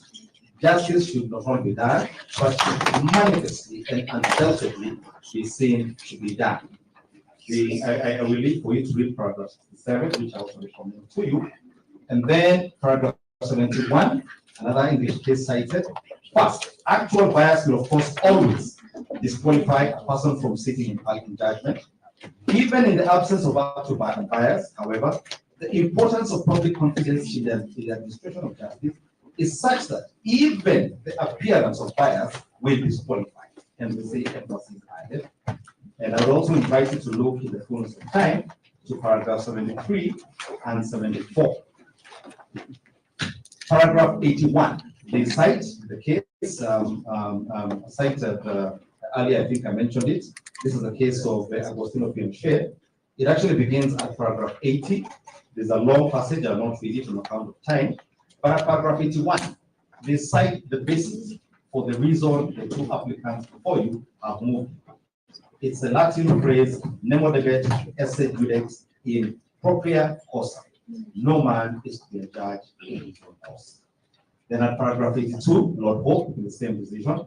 Indeed, it may be said of all the various tests which I have mentioned, including the maxim that no one may be a judge in his own cause, that they are all founded upon the same broad principle, where a judge is performing a judicial duty, he must not only bring to the discharge of that duty an unbiased and impartial mind, he must also be seen to be impartial. Having considered all those, the court, and in that case, what the issue was that the late Justice Laka had represented one of the parties previously, not in this one, but previously. But at paragraph 86, they give a summary of what I've told you, and then go to paragraph 88, and then this is how the court finally resolved the matter. And I'll also recommend to you paragraph 90. Let me read paragraph 90 before going to the conclusion. The mere probability or appearance of bias was enough to breach the cardinal rule of fair trial in the administration of justice. Having raised the issue of bias arising from the same circumstances in the hearing of an interlocutory application by the same judge in a matter involving the same parties, we do not understand why the applicant's counsel failed to raise the issue during the civil appeal. That omission notwithstanding, the seriousness of the bias, of the issue of bias, cannot be underrated. As observed in the Benjo case, bias is one of the grounds that will justify review of a previous decision of the Court of Appeal. As I say, this was the first time it's ever happened in the history of the Court of Appeal, and as far as I'm aware, the only time it has happened. So in paragraph 25, this is what the court says. Accordingly, we allow this application, declare that there was a failure of justice in the judgment dated 4th October 2002, and we accordingly invoke the court's residual jurisdiction to correct that injustice by reviewing the judgment and setting it aside with all the consequential orders. Now, my learned friend, Mr. Kibe, has referred you to a passage that my good and learned friends, the respondents, insisted must be read. And this is a question of the attendance of a wedding where gifts are shared by a judge, who the gifts are received by a judge by a party who is before this court. We are before this court because the first petitioner was impeached in the Senate. The Speaker of that Senate is a party in this case. In the document presented by Mr. Kibe, the Speaker describes the judge, and there's nothing wrong with having friends, as I can say this. He says, my long-time friend. This is what it says. Now, we found a decision, and I've shared it with you. This is the case of Nabil, where on all fours, a similar situation occurred. And I invite the court now to look at paragraph 7 and allow me to read this, because I won't be reading anything else after I read this. This is what the court, this is, I said, is Naveen Karai versus Virunga Limited. I begin to. I say paragraph 30, please forgive the coloration of the authority. And this is a 2022 decision. So both the Standard Chartered case and the case before you were determined under the current constitution. And as I'll be demonstrating here, they also took into account the judicial code of conduct. I'm reading from paragraph 17. In this matter, the third respondent declined to recuse himself. This was a matter of an arbitrator, appointed under Article 159. Declined to recuse himself on the basis that the relationship between him and the counsel for the first and second respondents was a professional one. This court, however, takes judicial notice of the fact that in the Kenyan context, invitations of colleagues to weddings is extended to those that one considers close, and such invites are not extended to all and sundry. Had that been the case, then the third respondent would have as well extended the invite to the counsel for the applicant, who is an advocate just like him. Given the circumstances, this court arrives at the inevitable conclusion that apart from being a professional colleague, the third respondent and counsel for the first and second respondents are friends. And that is the perception that any reasonable, objective, informed member of society would reach based on the circumstances of this case. I continue in paragraph 21. As counsel for the applicant stated, it is common knowledge that there is the custom for invited guests to give gifts at a wedding, exactly as happened in the case Mr. Kibe showed. In this case, apart from the third respondent and the counsel for the first and second respondents, the applicants and their counsel will never know if the counsel for the first and second respondents was a gift-bearing guest at the traditional wedding or not. In this case, we know, because the photograph depicts a gift. It, however, boils down to the failure by the third respondent to disclose to the applicants and their counsel that he intended to invite the counsel for the first and second respondents to his traditional wedding and seek their views on the same. I need to emphasize that the real issue here is not that a wedding was attended. It is that that issue was not disclosed prior to the hearing and dismissal of an application in this matter and the continued conduct of this proceedings. I continue. Bearing in mind the final nature of arbitral awards, which can only be set aside upon a litigant satisfying the conditions stipulated under Section 35 of the Arbitration Act, the need for disclosure becomes even more critical. Paragraph 72. In S versus Roberts, the court stated that the apprehension be that of the reasonable person in the position of the litigant, and that is based on reasonable grounds. I continue at paragraph 73. The counsel for the first and second respondents has stated that since he and the third respondent are arbitrators who have served at the Chartered Institute of Arbitrators, Kenya branch, as chairman and vice chairman of the institute respectively, during the same tenure, they were bound to interact or have interacted in the Chartered Institute of Arbitrators events, trainings, board meetings, and members' welfare gatherings were discharging their professional mandate. I do agree that the above events are professional in nature. However, weddings are personal events where families, friends, and close colleagues are invited. The lack of disclosure by the third respondent that he had invited the counsel for the first and second respondents to his traditional wedding is one that leads to the perception of bias. Due to the failure to so disclose on the part of the magistrate, it has led to an erosion of the confidence that applicants have that he will be neutral when it comes to the hearing and determination of the arbitral proceedings before him involving the parties here.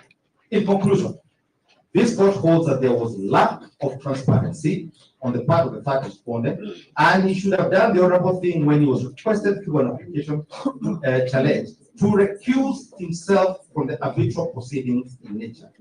This court finds that justifiable doubts have risen as the third respondent's impartiality and independence, and the same have been proved by the applicants. This is a decision, and the only one we could find that addresses on all fours the issue that confronts these courts. I ask this court to find favor of this decision, to recuse itself, and I do so with tremendous respect. It's just that the nature of the matter, nature of the issues, and the perception are such as are captured in that decision. Recusal is the only thing that will do justice not only to the applicant before you, but to the court itself. Thank you for the privilege of attention, for the time. Unless you have any questions, I'll start asking.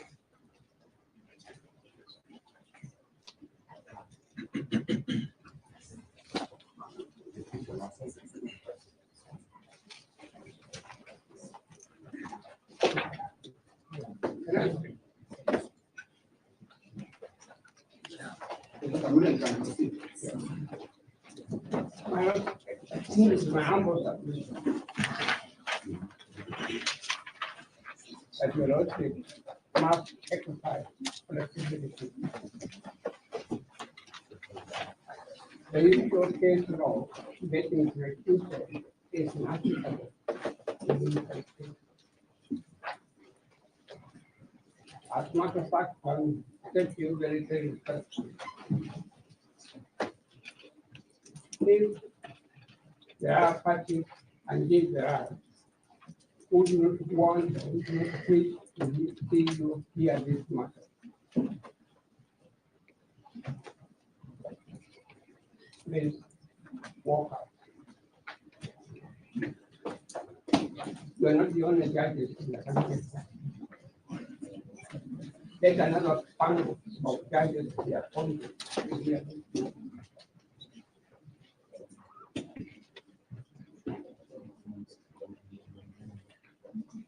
My Lord, if I may say so, very respectfully, in part of my own history, when you reach my age, you keep on looking at your history. I remember there were one or two expatriate judges, colonial judges. The moment you say to him, or to him, if you lordship, I would like you to hear this matter. I want you to speak yourself. His response was, okay, if you don't want me to hear this case, get another judge here. That is the attitude. Those of us who have had the advantage of receiving higher education know when you're dealing in the doctrine of philosophy, you are taught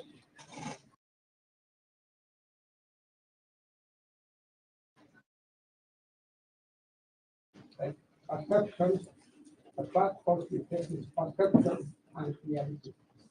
Perception and reality. When you're studying philosophy, perception is a very important concept when it becomes the arena of politics.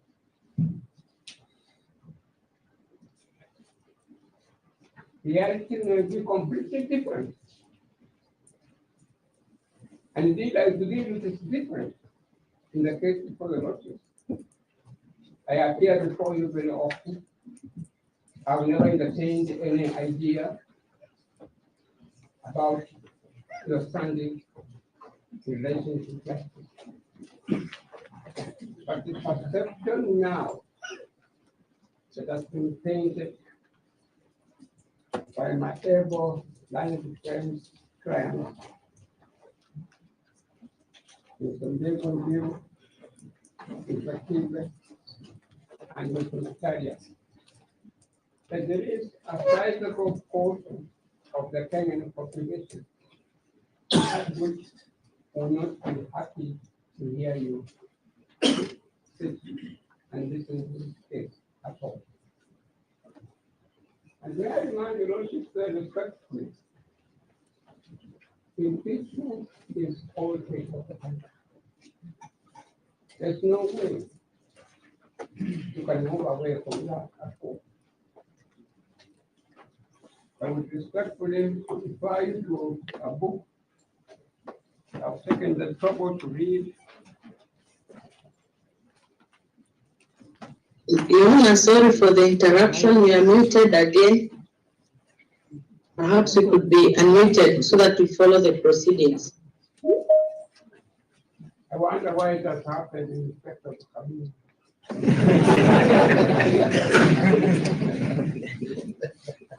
Can I speak now? Can I speak? Yes. Yes. Yes. Your Honor, there is a book here, Politics of Presidential Impeachment. Politics of Presidential Impeachment. I've taken the subject during the weekend to read this book. Impeachment is politics of the country. There's no way you can remove it from the politics of the country. And that's what I'm saying very shortly. That as you have been told, there are some people who feel very strongly that you need to make it. Get out. Let them get out of justice to hear the case. You have no right to do this in the matter. There's no reason for you to remain in the case when other people you wanted to hear the case at all. May I remind you, my Lord, we are hearing impeachment cases, advocates to be able to think broadly and bring to the notice the culture of the people that we are serving.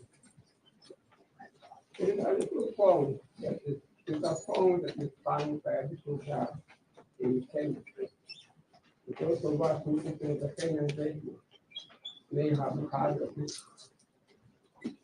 He says in Kiswahili, Kenya ni nchi ya watu wa akili kidogo. He thinks very quickly. Kenya ni nchi ya watu kidogo. Na wanataka kitu kidogo. Majority of our people are not the people who are in this country.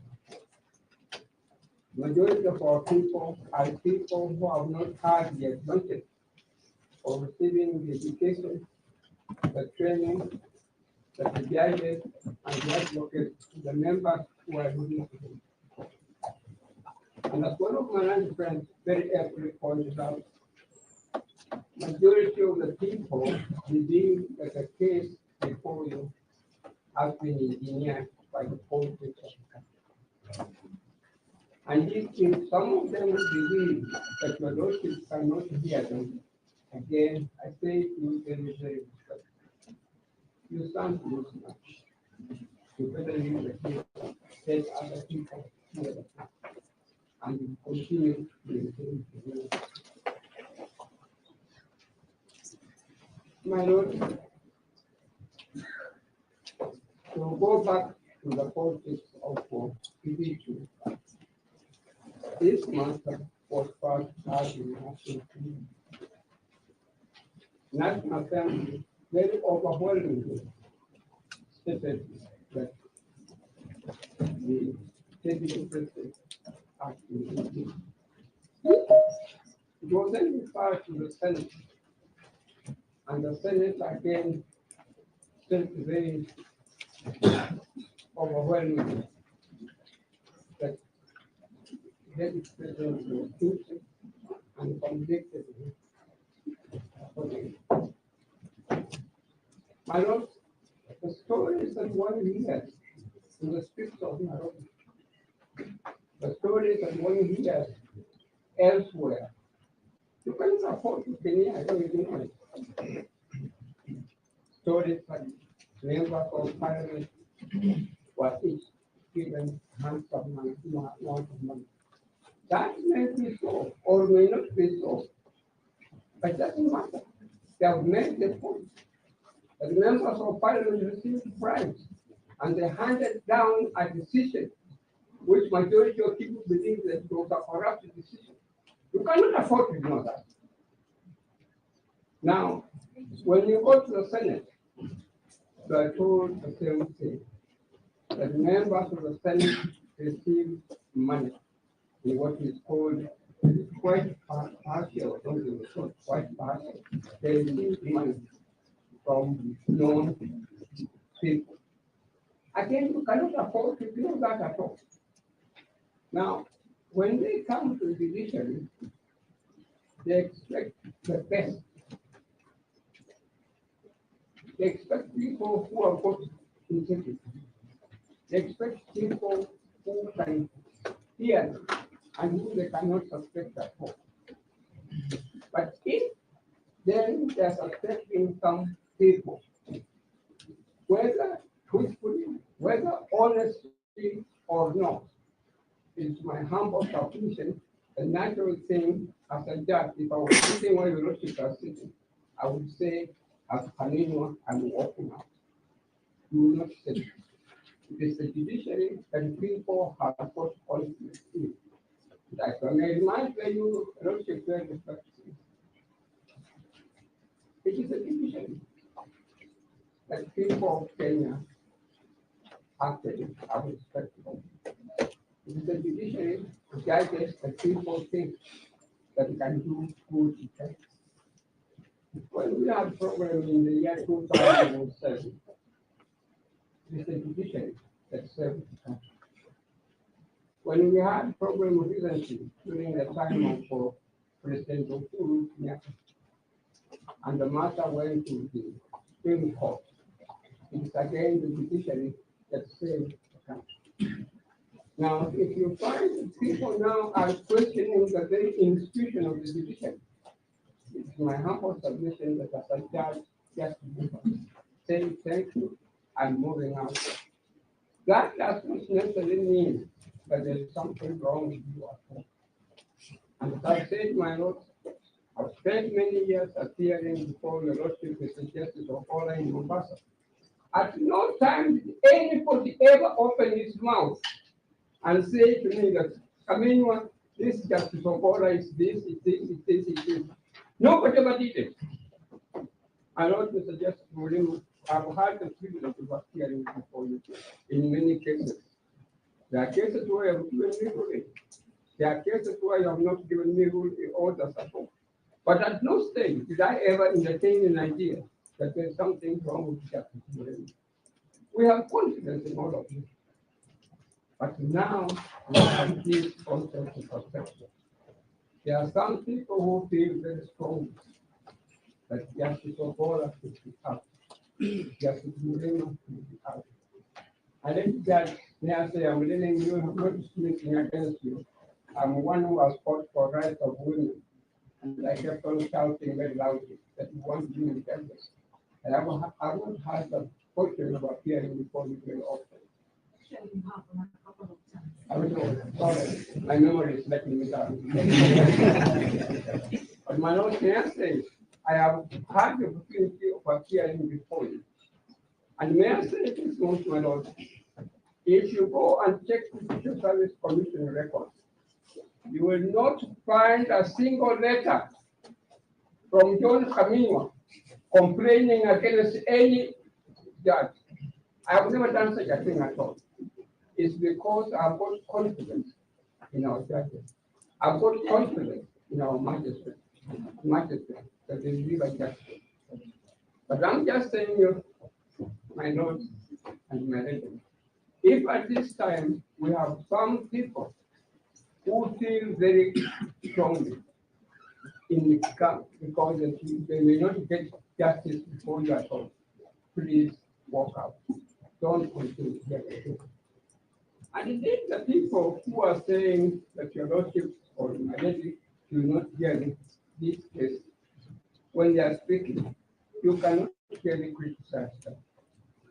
They have got some valid complaints. My Lord, United States of America, which I had the opportunity and the privilege of respecting and studying the jurisprudence, they gave me additional legal education. United States of America, which has an impeachment provision that became for 200 years, there is no president or deputy president who has been impeached and the impeachment has succeeded. None at all. None at all. Kenya, a young country, which was the first constitution involving impeachment provisions, came into operation in 2010, and in 2024, we are now being told the deputy president has been impeached successfully, has been found guilty. Is it unreasonable to suspect there is something wrong? Is it unreasonable to suspect that someone is doing something wrong? Gachagua will be enough. May not be probably properly educated. But he's a deputy president of the Republic of Kenya. Why should he be the first one within such a short time to be impeached in the country? Isn't there, can't you suspect there is something wrong? That you are not doing something properly? That America, which has had impeachment provisions for 200 years, has never successfully convicted someone for impeachment after a position. Thank you, Dr. Kabimba. Thank you very much. May I say thank you, but may I say with your respect, I would appreciate if you could hold the circumstance. Thank you. That's 2 minutes, brothers. In considering this application for refusal, I pray that you bear in mind the following. One, your brother, Mr. Justice Chachawita, your brother, Mr. Justice Gandhi, your brother, Mr. Justice Mwongo, sitting separately, each one of them was persuaded that the petitions and the notices of motion asking for conservatory orders raised weight constitution. That is why this bench was constituted. Those weighty issues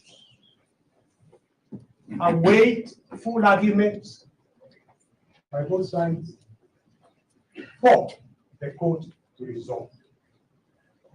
Number two, the weighty issues are around the petitioner applicant, the deputy president, challenging and seeking to have the impeachment quashed.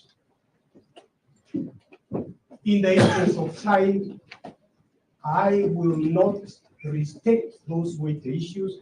They are in the record, but they are there. Challenging the impeachment and seeking to have the impeachment. For the sake of this country, today and going forward, those are issues that must be heard and adjudicated by a bench that has no issues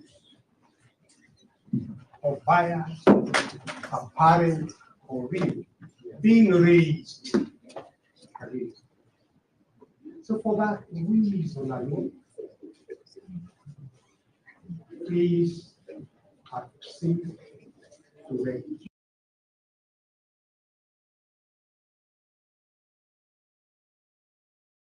If you set up to adjudicate the position. Sorry,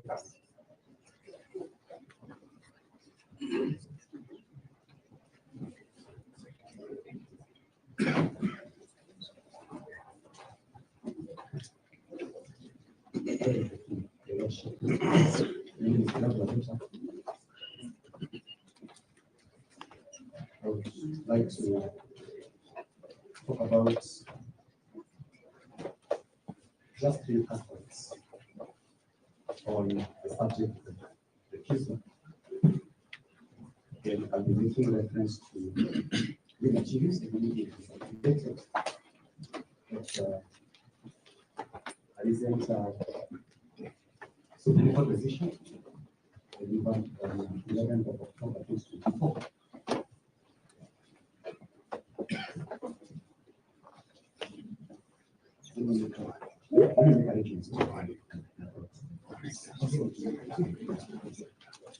Your Lordship, on my right and on my left, our counsel were involved in this matter where the Supreme Court was asked to recuse itself, which means this is fairly limited, and 5 others versus East African Development Bank. This is a management and Senator support on the same side that we did on different sides of that decision. When that application was made before the Supreme Court, I do not want to go through all what went on. I want to go straight to paragraph 27, where the court says, having arrived at the inescapable conclusion that we are being accused of bias and working towards an undisclosed and determined outcome, we are firmly persuaded that our further participation in these proceedings will not serve the ends of justice, at least in the eyes and perception of the appellant or applicants. Consequently, and inevitably, each of us, his bench, does hereby recuse him or herself from further participation in hearing and determination of the appeal dated 15 April 2023 and filed on 96 April 2023. That's our position that we need just for these petitions were concluded. So when allegations of bias and working towards a certain outcome for the Supreme Court recently is accused itself. My Lord, I have a decision, an Indian decision. It's called the State of Punjab versus the Vita Pal C. It's also the question of recusal was discussed there. And again, I do not want to dwell. The whole decision is a very lengthy one, it's about 400 pages. But at page 9, paragraph 16, the court says the standard that is applied in determining whether a bench should recuse itself. And the test, right? The test of real likelihood of bias is whether a reasonable person in possession of relevant information would have thought that bias was likely, and whether the adjudicator was likely to be disposed to decide the matter only in a particular way. And the court went on to say, the court has to proceed observing the minimum requirements of natural justice, i.e., the judge has to act fairly and without bias and in good faith. A judgment which is the result of bias or want of impartiality is a nullity and a trial, quorum and judice. Therefore, the constitution of that opinion is liable to the court.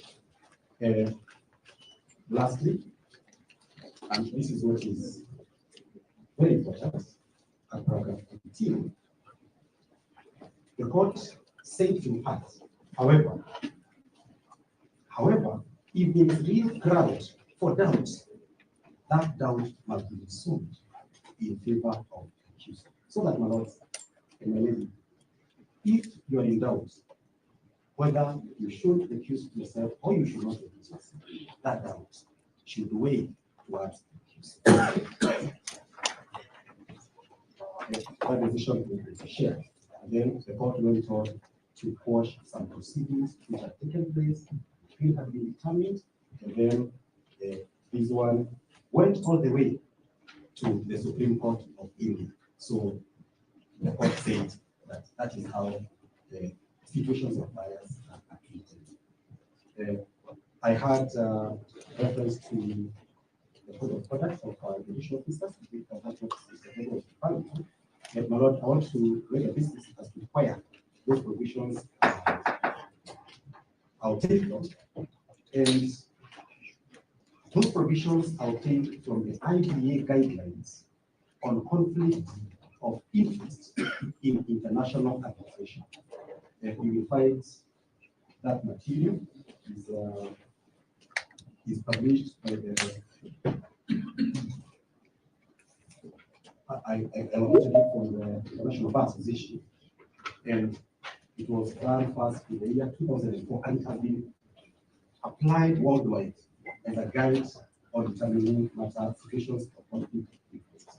And it has graded conflicts in several shades. The traffic light shades is green, is brown, and is the waivable, sorry, non-waivable, waivable, green, and the brown. And at clause 2.37, one of the situations that is a waivable conflict is the arbitrator has a close family relationship with one of the parties or with a manager, director, or member of the supervisory board, or any person having a controlling influence in one of the parties, or an affiliate of one of the parties, or with counsel representing a party. Going with the materials, if they are true, that was stated by my other friends, then that situation has already arisen. And therefore, it is a good ground for imprisonment. Well, I don't want to take what these materials will be circulated. It's much more for these materials that speak towards the case of the situation that is not. Thank you very much. Sorry, Council, does the court have the benefit of the authority that you have to talk to? The judge based on the ICA case? Yes, the ICA.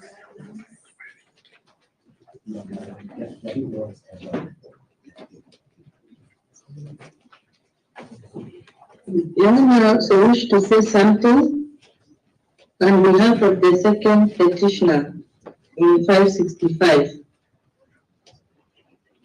If I'm allowed to proceed. Who are you?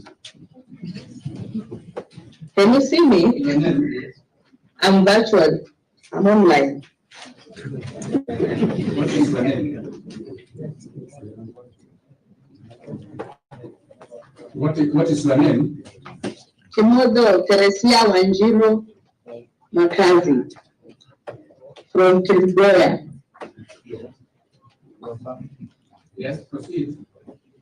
Yes, thank you. I just wished to support that application by just submitting that public perception is everything and it cannot be ignored.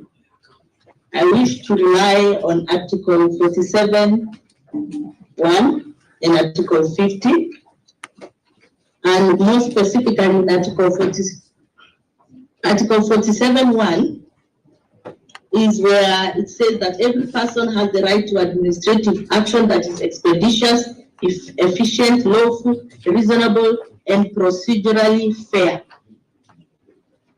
And more specifically on the part that is procedurally fair. Yeah, if you look at the way the court has conducted itself, of course, we are in no doubt that the court is competent enough to handle these petitions. But then again, on the issue of the procedure, we had raised an issue of service, and the court ruled that we should check all documents in the portal. Unfortunately, today, we could not access the e-filing portal. So what one is meant to wonder is why we were told to access documents online, and when we go to the portal today morning, it's not working. Therefore, there is this perception that perhaps there could be something going on, because at all material times, judges shall be impartial. And the issues being raised currently are that there is an issue. Sorry? Okay. So there are issues that are being raised that are raising issues to conflict of interest, whereby we have been directed by the applicants to note that one of the judge has a spouse who has been nominated or appointed by the President of Kenya, His Excellency William Ruto. And I think that is not a question where we should be giving out affidavits. I think that is a question where the judge, the honorable judge, should just come out and tell us if this is true, then are you going to feel conflicted, so that we can, as petitioners, say, okay, proceed, or no, let's have a neutral bench. The other issue is the issue of another judge, Honorable Justice Murima, being seen. No, not the judge. I'm not saying the judge, I'm saying the spouse.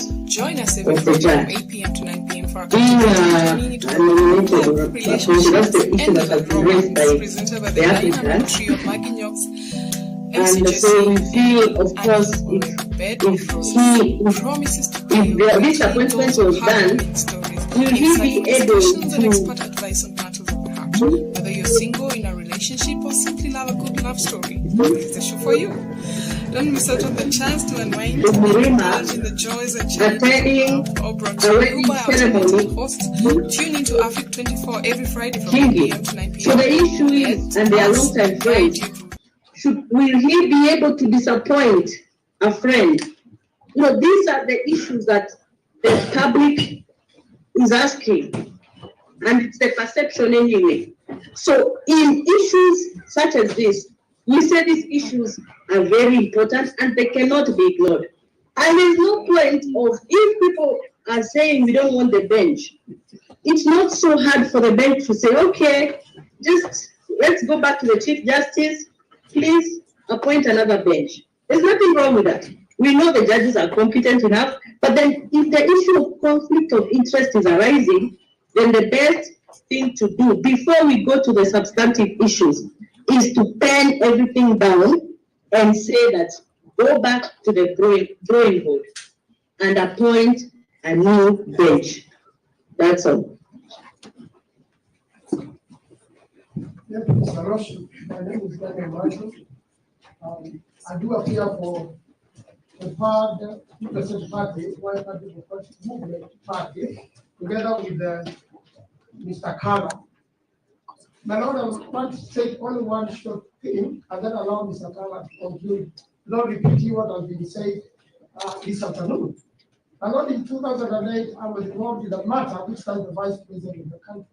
I appeared before Justice Paul Kihara, and he immediately told me the second respondent is my personal friend, was my classmate in law school.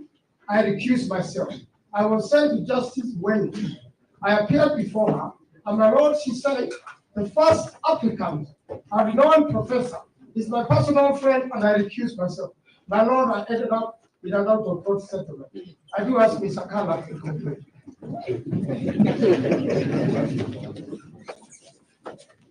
My Lord, my lady, just make one submission. But in light of the disclosure about the relationship between Justice Murima and the Speaker of the Senate, we find ourselves in a very unfortunate situation where the bench looks like it's on trial. Motions of recusal are normally very difficult to prosecute, because the question is, and this is a question that respectfully I want to pose to the bench, will you feel comfortable? Do you appreciate the fact that so far the events that have taken place, whatever determination that you will arrive in this particular matter, then they are weighty constitutional national matters that affect the entire country, are you satisfied that they will be received well by the public? That's a question that should be in the mind of the judges as they decide whether to recuse themselves or not. Secondly, it is very clear that the only mistake here was that Justice Murima did not disclose a relationship between himself and Amason King, which is out of a friendship and which is not even illegal. But disclosure, the mere fact that there was no disclosure by itself creates suspicion, apprehension in the minds of the applicant.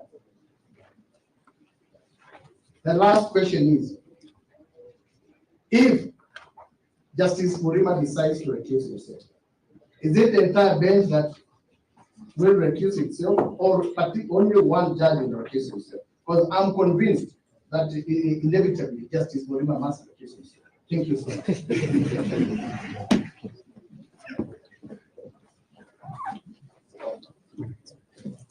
Your Lordship and your lady, with the pleasing and name of Pipa, I do appear for the third petitioner in the consolidated petition.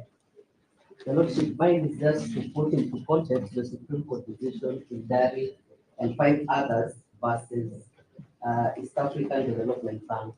So, Your Lordship, in that particular matter, I want to say that first of all, it was before the Supreme Court, and notwithstanding the doctrine of necessity, the Supreme Court considered that the right to a fair hearing by an impartial tribunal was so sacrosanct that the Supreme Court did not even consider the doctrine of necessity.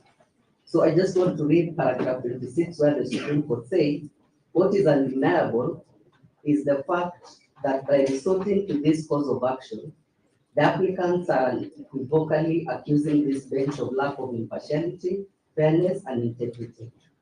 Such an accusation against a judge goes to the very core of his oath of office. Coming from a party to ongoing proceedings, such an allegation must strongly persuade the judge to recuse themselves. So that is what the Supreme Court said.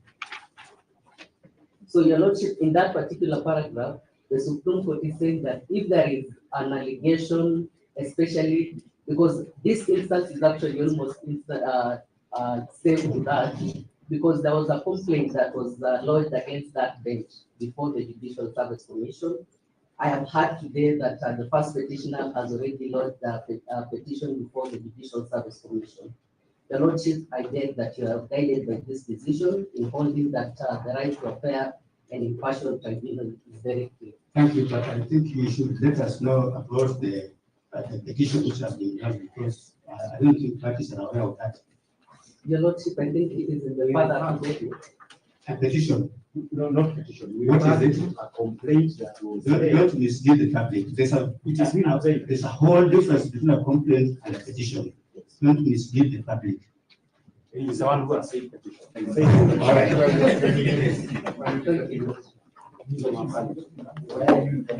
Please, the court. My name is Dr. Eboso from the Higa County, and I'm petition number 11 in the consolidated petition in the Cohort 1. As I sat as a petitioner who essentially had no issue with the sitting of the bench, because when a petitioner files a petition, there is a presumption that the bench is properly constituted, and that Kenyans elected the Constitution of 2010 and in it provided the independence of the judiciary and the conduct of the expected conduct of judges. And therefore, we as Kenyans have trust in the judiciary and the individual judges at the time when they are appointed and during the course of their performance of functions. But as I sat, I agonized over the issues that have been raised. And at the outset, I realized that the recusal application has been made to this bench to recuse itself, or some of the judges to recuse itself, but as a decision of the bench. And I agonized over whether recusal or the place of recusal proceedings in a setup like ours. And perhaps this was amplified by the back and forth that we saw with regard to the facts that were coming out. And I would wish to be persuaded by Dr. Kaminwa that really recusal proceedings and the kind of facts that come to light ought not really be a subject of litigation for several reasons. One, recusal proceedings are really against individual justices, and they relate to the personal conduct, which really lies in the mind and conscience of the individual judge. I would give an example. Suppose we ask the bench or one of the judges to recuse themselves, and two of the justices disagreed with the recusal, but the very judge who we are asking to recuse themselves. Would we then say that this bench has ruled that the judge must sit? So it's really an individual decision of the judge to reflect upon the facts that are before him, the relationship that is being alleged, because why it can't be litigation, and it should be in the interest of all the parties that the judge is not biased. Such that when you make it litigious, what happens is one side will be claiming the other side must prove a point, which they are not really very materially cognizant of. And it's really just the judge who knows the actual facts of the issue. And so it really is upon the judge individually to look at themselves and ask themselves whether the facts that are being alleged constitute what would amount to a bias. And when we make it litigious like this, we actually violate the Constitution for the reason that the conduct of a judge is not meant to be subject of any proceeding before court. That is a matter that should be before JSC, that should be before other tribunals. And the Supreme Court has told us that in Bellevue, that the conduct of a judge, because that's what is being alleged here, a judge is being alleged to have concealed information that they ought to have given. A judge is being alleged to have abused office by sitting on a particular day and whatnot. So those are things that really should not be a subject of a proceeding if we really intend to proceed with this matter. Suppose this bench does not recuse itself, then how does the matter proceed in that manner? I'd like to point out that I think I've already talked about the fact that the facts relating to a recusal, the person who really knows what those facts are and the extent to which they are is the judge.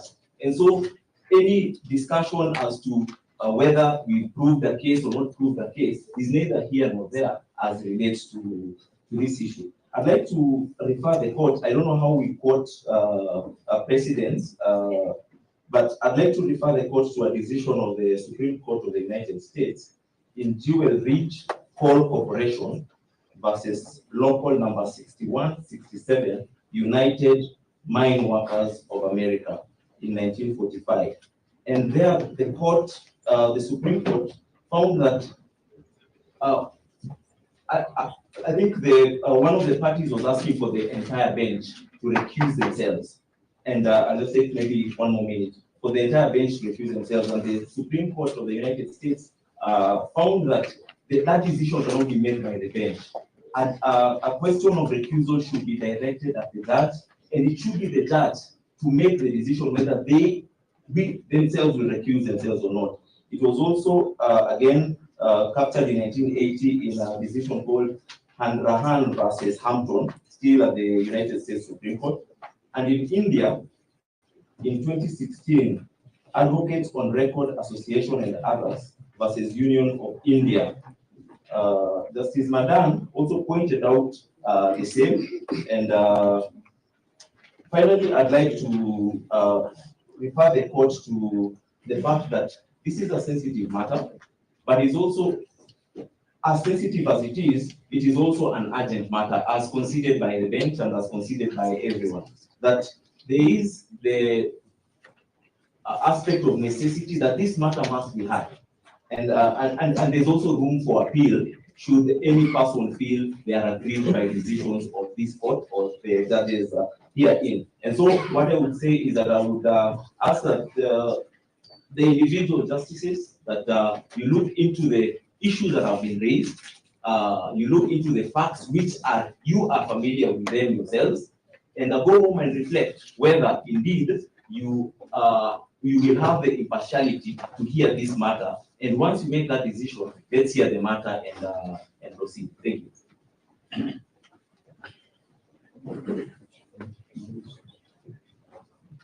My lords and my lady doctor, with the please with the matter, my name is Wambui, Shadrach Wambui. I speak with the blessings of my senior, Mr. Ramstan Mari and Samson Aderi, on behalf of the 9th petitioner. My lord, at the very outset, permit me to submit that this court has a duty, either individually or as a collegial bench, to hear and determine the matters that are presented before court. Indeed, just like any other person, you have a duty to act in the defense of the Constitution. However, matters that relate to the calling to question of the conduct or the integrity of the bench or a judge are matters that are characterized in this country with a lot of rage, as we have even seen being demonstrated in this honorable court.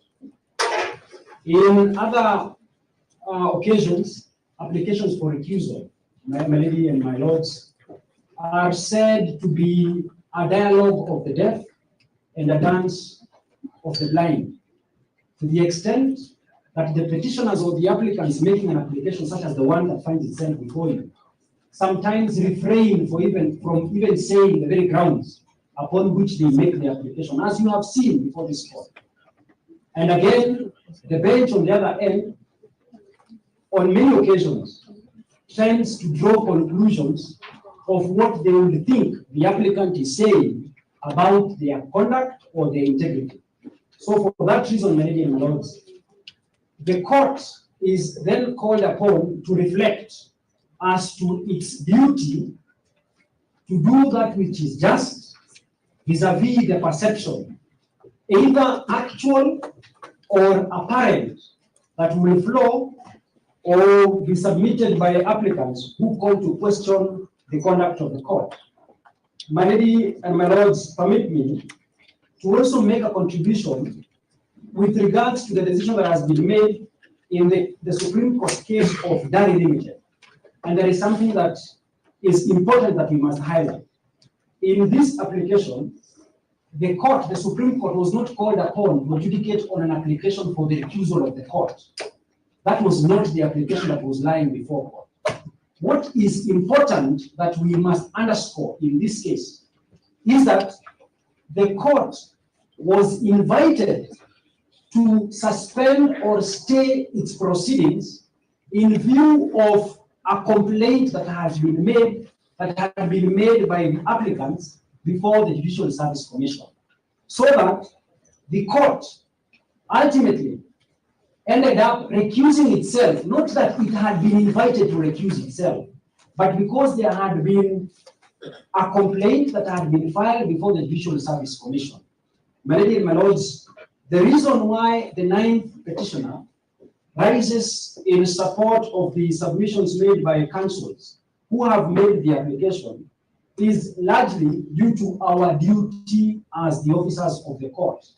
And we have seen in the application in petition number E015 of 2024, annexure marked DMM2, which is a letter addressed to my colleague, Mr. Swanya of Swanya and Company Advocates from the Judicial Service Commission, highlighting a complaint that has been made by the Deputy President of the Republic of Kenya, His Excellency Rigathi Gachagua, against this honorable bench.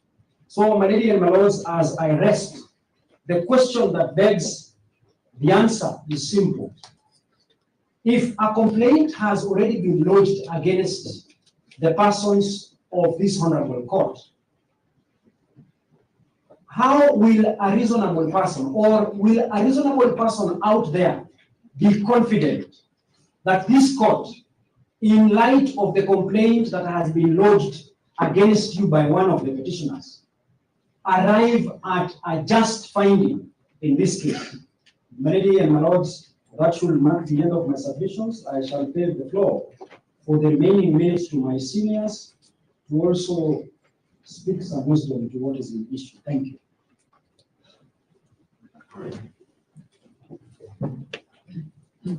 My lady and my lords, my name is Samuel Jerry, for the ninth question of the second concept.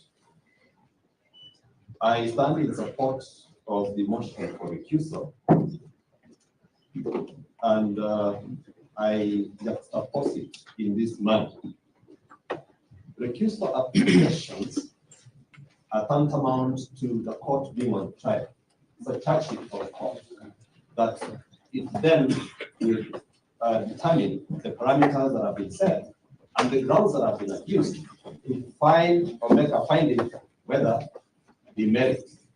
And in so doing, the court will not be given an opportunity to make submissions as they are doing. It's the court that's going to now render a ruling.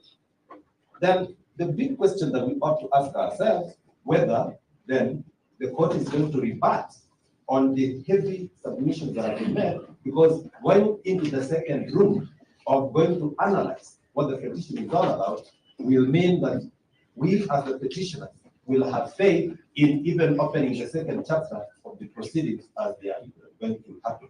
So therefore, my lord, my lady, the point we are making is kindly, there is enough evidence that has been laid before you to make a determination that indeed it is not available for the court to open the second chapter of going into the determination of the petition. I rest my case there. The balance of my time, I invite Mali to finish up our comment.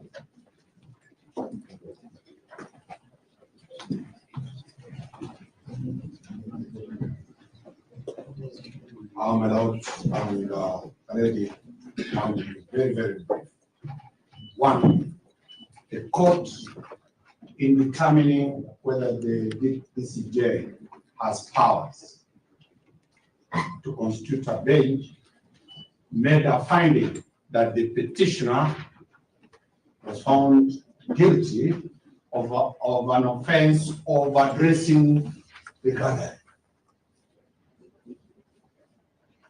His lawyers, all of them, never addressed the court. The lawyers were not addressing. It is the petitioner who was addressing. You have already made a decision that the petitioner was addressing the gathering. We really have confidence to appear before him. Amin Nasir Senior, when he was constantly spotted by the Supreme Court that was attacking the court decided to punish. When he appeared, all the members of the Supreme Court recused themselves. They never gave him audience. Will the deputy president have audience before him when the main substantive motion comes before you? You have already made up your mind that his job is to address the public. The rationale for this matter, going live and my brothers and sisters saying it's a public interest matter, is because 55 million Kenyans are waiting to see the free learned judges appear impartial. It is our submission from our client, Sharia Mtani, that based on that, you recuse yourself. I'll give a small analogy. When I went to pay dowry for a friend of mine, we were told that that place, those people were witches. So that religion, when food is being prayed for, you must close your eyes. We never closed our eyes because behind us, we feared, my Lord and my lady, that these guys might destroy us. The petitioner is scared of the stage. That's right.